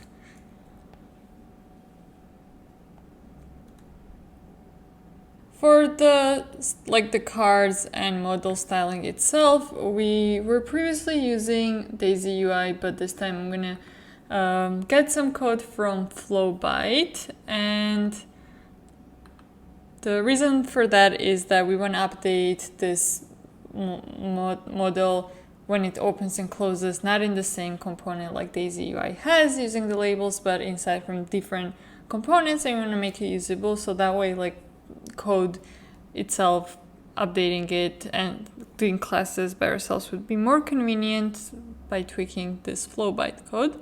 Anyways, I will paste the contents of this here. So we already have button, we can remove this, and all the tab indexes, we can rename this by, it has to be a number, that was the typos issue. And so for class, we can replace by class name, and I'll press replace everywhere. So that should be it. And there's model classes, and there's itself like the content that's inside. So model classes outside is just this wrapper that opens up and kind of like makes everything behind it darker, and it has the full width and the height. And then this relative, but then starting from the button, we do have a content. So I'm just gonna take this and leave it. And what I'll do is I'll create model components so that we can reuse it in other places as well. And that would be inside common, new file model.tsx, and the model of this content would be dynamic, because it's only part that this would handle would be when does the model open or close. And let's use CLCS because some of the styling would be dynamic. Okay, constant model that equals children if it is open, and on close.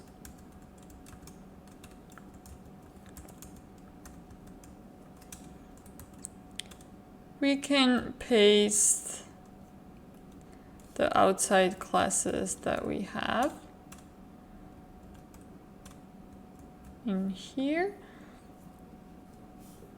And right now, this one is hidden, and it would be hidden and not based on whether or not is it like open. Constant model classes that equals to, let's just cut this, wrap it into the strings. I'm going to remove hidden from here and add the condition. If it's open, then we flex. If not, it's hidden. And if it's pressed outside of the model, it's gonna close. So that's what I'm gonna do now. This is the outside component, so this darker area.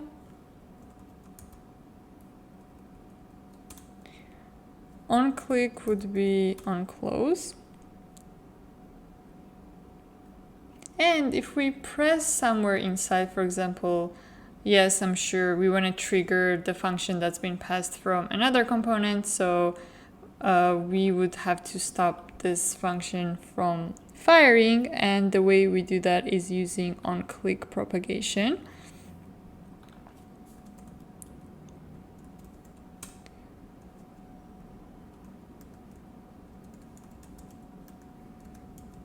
Event, on stop propagation. All right, let's save this, and inside we should show the children. Paste the model classes. Now we're left with export default model.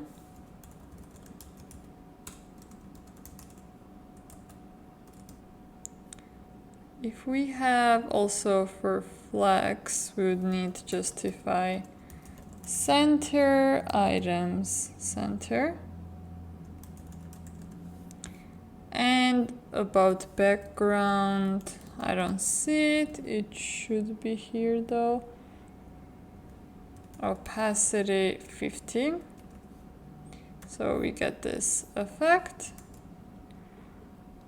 let's save this, and I think it should be ready now to be imported inside here.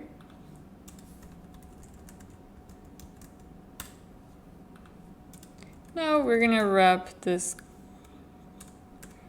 content is open would be show confirm that we got from our confirmation hook, and on close would be handle close.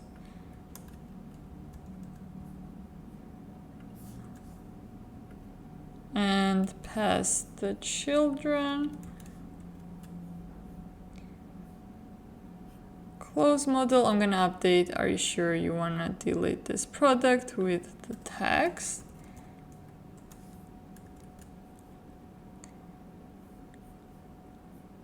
And the functions for this, so the close model should take handle close function, and handle confirm should be whenever yes, I'm sure is pressed.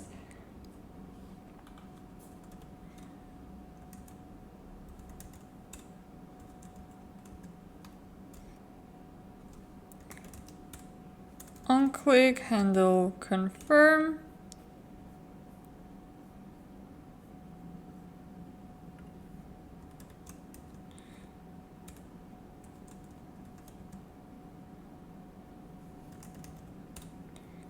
Handle close. This one.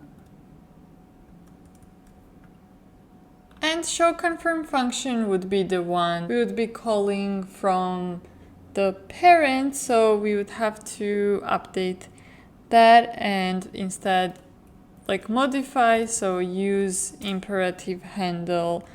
We're gonna take the ref that is passed from there, and this is empty dependency. We are going to call show confirm. This is gonna be confirm from our hook. And what is error? Okay, save this. Now we have to update the props for delete confirmation pop-up inside our listing delete, or use that since I haven't imported it yet.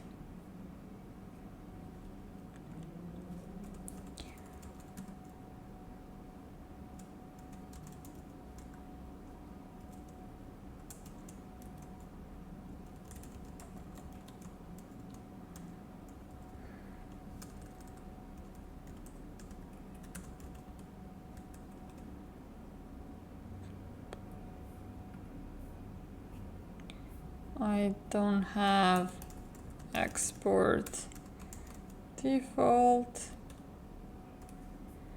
Save that.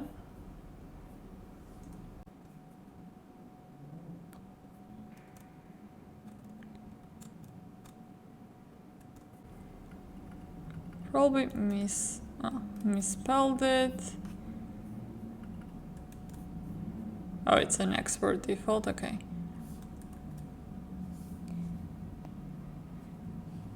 Great, I'm also going to import useRef from React because that's what we need to pass and have like reference to, so we can call the confirm function and open it up from this component. And wherever we have useRef, we can call the hook like define useRef using this hook, and initially it's going to be null. Then we display the pop-up here, doesn't matter where in the JSX we show, because it's gonna show, take the whole screen either way. And next thing we need to pass is on confirm, right? This is where we make use of our reference, the object that we have. That would be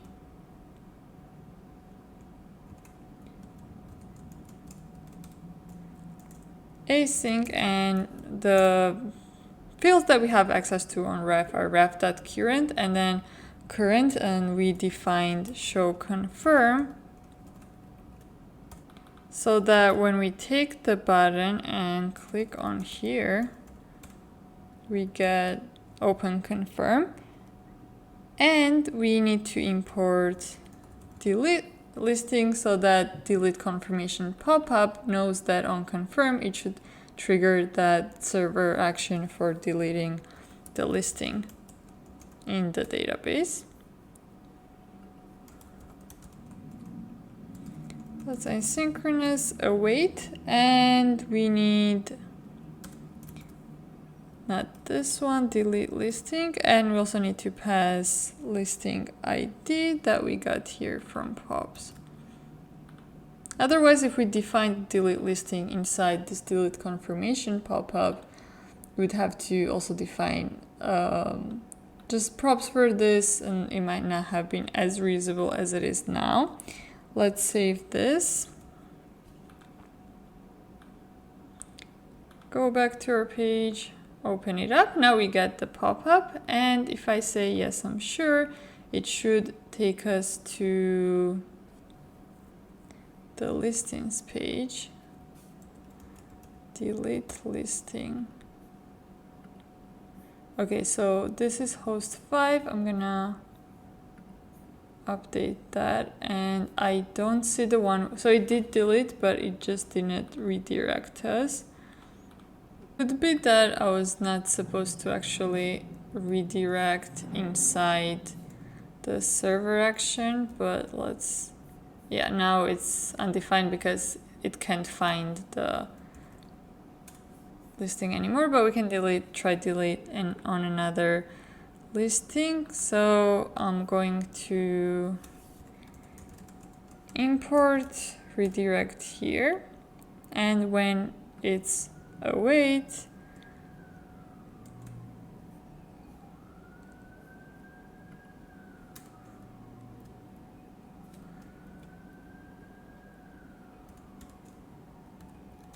let's redirect.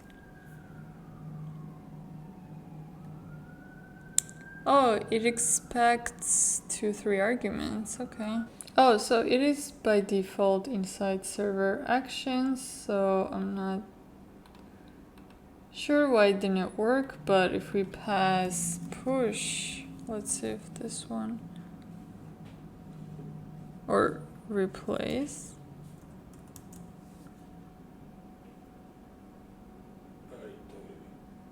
No.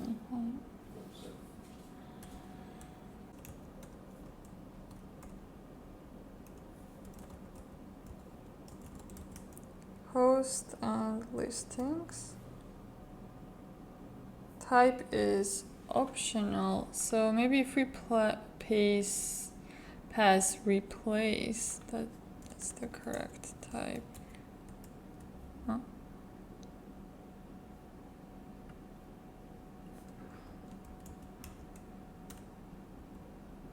Replace, okay.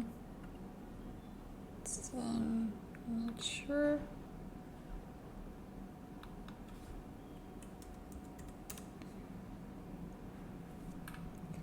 All right. Next, redirect. Error. Getting more into it, I see that invoking redirect function throws next redirect error, and this error might be preventing page from loading. It might be stopping it, so we could try and catch to prevent the error, or I think we can still use router since we are inside client component. So I will try that, and we call router and then use router hook inside of our component, and let's see if we do this now. Oh, we don't need to. Dot push host and listings. Okay, and now we got redirected back to the listings and we have no listings left because I deleted all of them during testing. And I'll add a few and be back for the trips. The process of creating my trips page would be very similar to my listings because in both cases we have to follow creating a page, listing all the data, and then being able to just like cancel booking. It's just we will be using a different data and we'll be using like fetching different model. So let's get started. First step, create the page. Since we don't have any for the trips, and as we put inside basic header, the URL for trips is this one. To follow that inside app, I'll create new folder, name that trips, and inside trips new file, name it page.tsx. Now I'll copy the component from the list because it follows the same structure, and update that. So that would be in the listing trips page. For let's update. We do need auth, we do need Prisma types. For listing, select we will be fetching the booking itself and then bookings first and then the listings related to that. So we can do, instead of Prisma listing, do Prisma booking, and we can include the related listing. Instead of owner ID, we'll do user ID.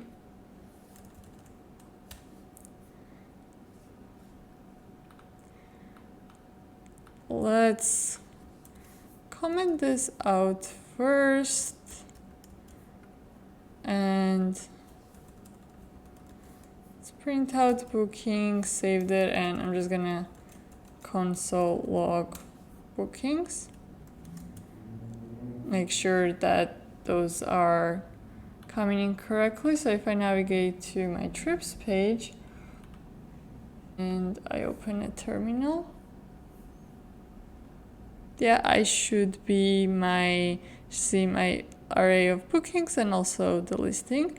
That's great. For the bookings, what information? We don't have really an image or a title, description. So let's split this to the right and see what we can fetch. We can take start date,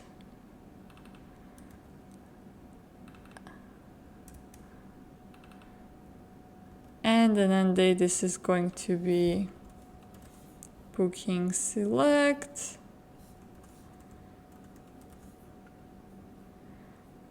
Description, and all the other like titles, etc. would be coming from the listing.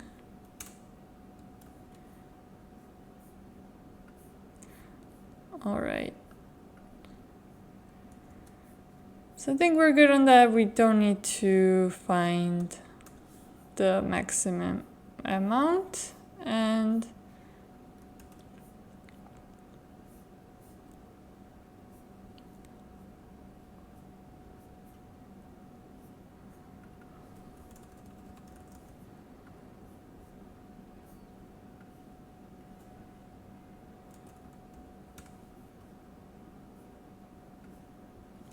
your trips, update the header. This type would be booking select of what we're typing.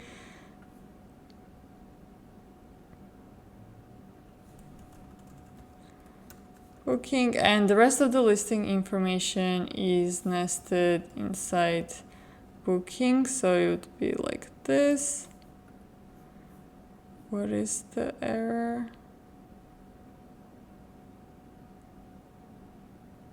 oh, listing get payload. Okay, this should be booking get payload, and can't find the name bookings map.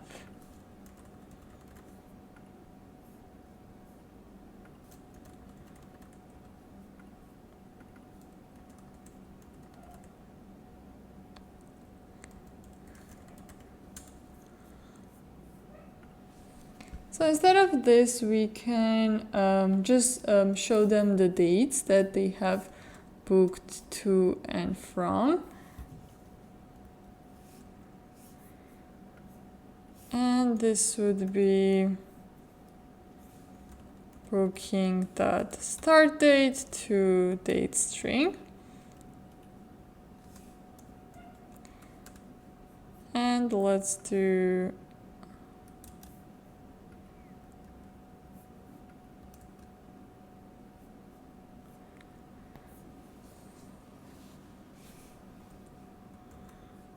okay, let's try this. Okay, great. And inside here we can also add a delete component. New folder, components, and it's gonna be like a link here that says cancel reservation. So let's do new file, make trip cancel.tsx constant trip cancel. We would need booking ID.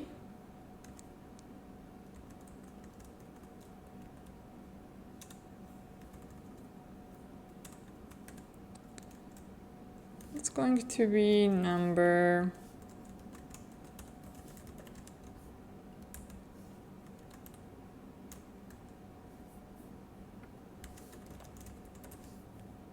Underline cancel.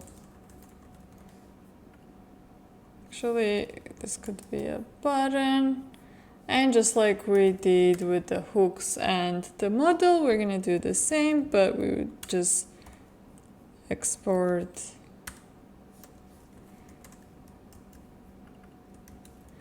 default first. Oh, and then we need to mark this as use client.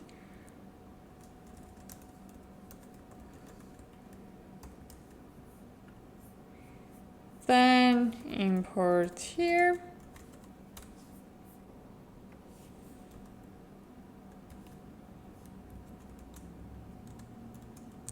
And I'm going to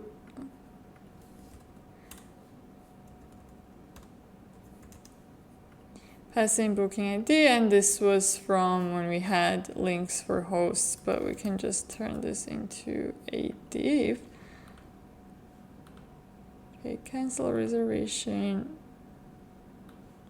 Let's put that inside the shadow, inside the card. I was looking at this shadow, and yeah, I want it below this one, or we could also do it on the side. And to recall how we did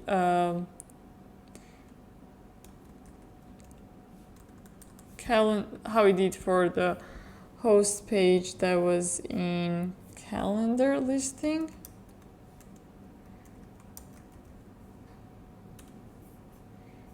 And it was listing delete.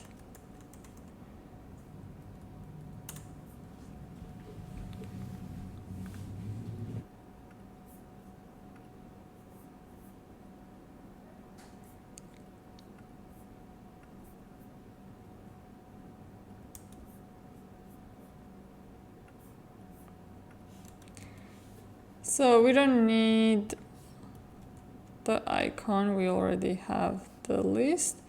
We do need delete confirmation pop-up.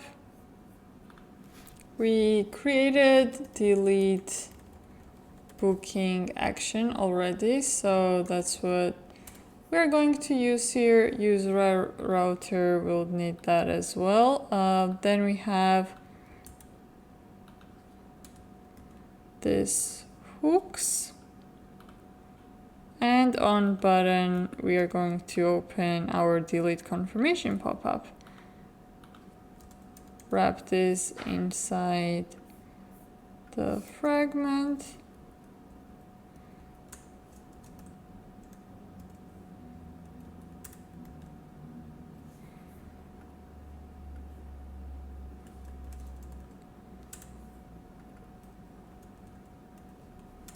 ID will go back to trips. Let's save this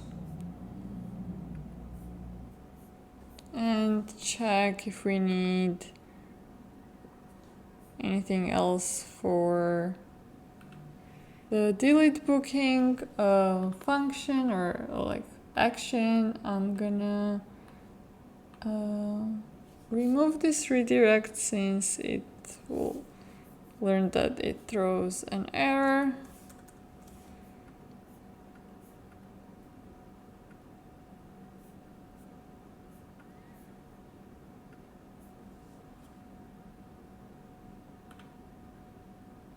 Okay, now it's gone.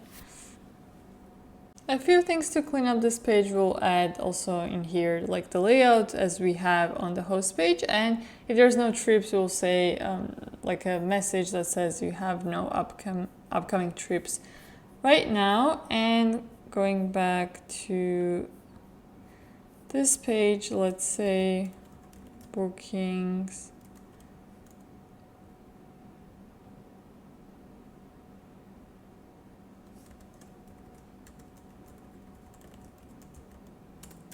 Length is more than 0, we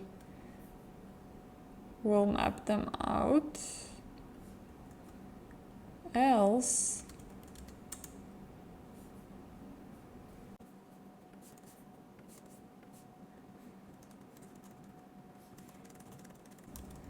you have no upcoming trips.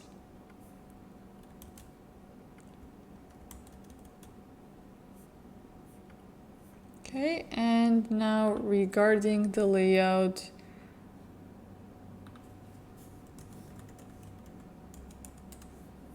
that should be the same as the one for the host. We would have to just update, and this basic header, I believe I saved it in the host, but maybe I should have extracted out. Further up, going back, host there, voila.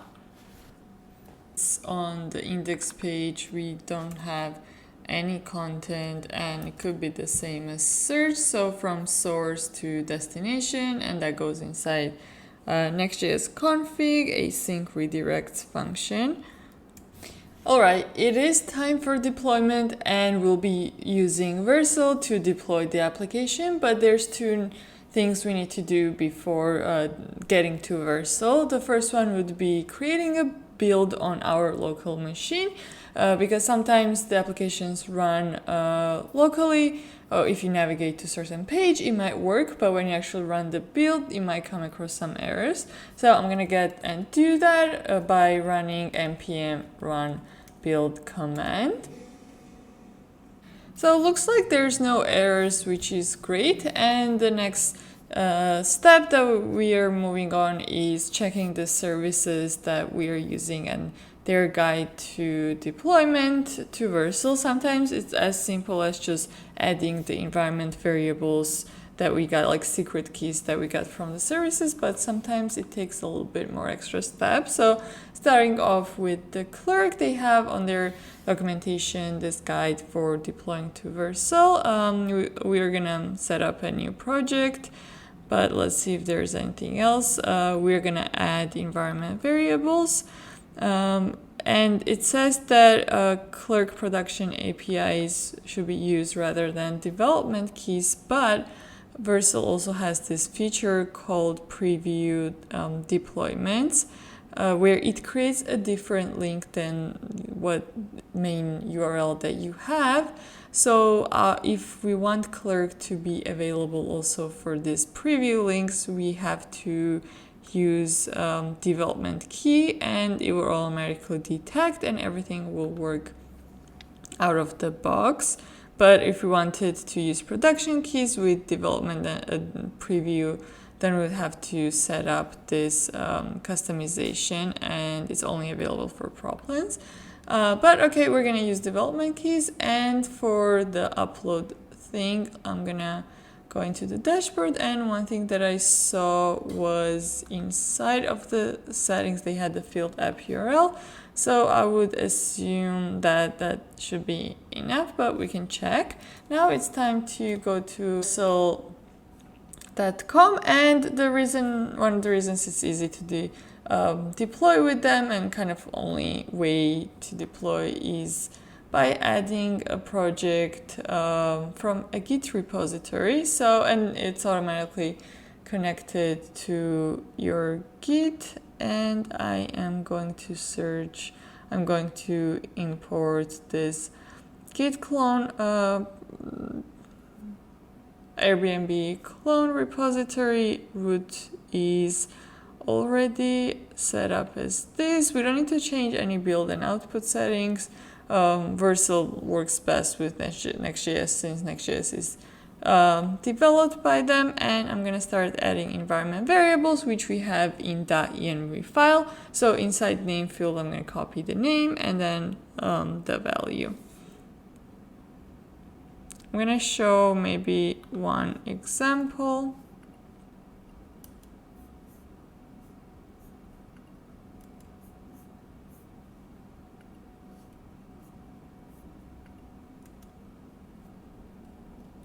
Okay, now I will hit the deploy, and I'll come back when the app is ready. It will probably take a couple of minutes. So I did come across one issue, and it was related to Prisma, but in their guide there's a way to fix it, and I guess I should have also checked deployment guides for Prisma. So it's that Prisma has detected, and we need Prisma generate also as a part of the build. So when it's running, Vercel takes your project, runs npm run build, but it should also run Prisma build. And for telling Vercel how to run the build, we can add this post install script inside our package.json file. And then also, another way to configure to be run on is to add command Vercel's UI. Let's do that in Vercel's UI. So that would be npx prisma generate and next build. Let's go ahead and do that. Inside project, settings,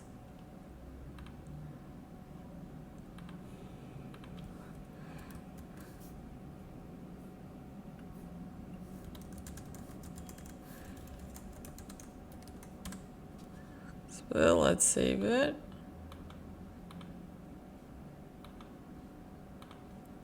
Okay, now we can redeploy.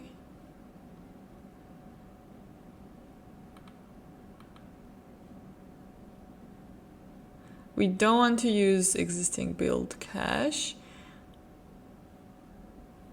Now our deployment is ready, and we can visit by clicking here. It will take us to generated this lengthy URL, and I just noticed this maybe tool that they added, so you can easily share like deployment preview with your teammates, I guess, and get feedback, also browse comments. Oh, that's great. And that would be it for the tutorial. I would love to hear what you guys liked the most, so if you could share it in the comments. I read every comment very carefully, and I'll see you in the next tutorial.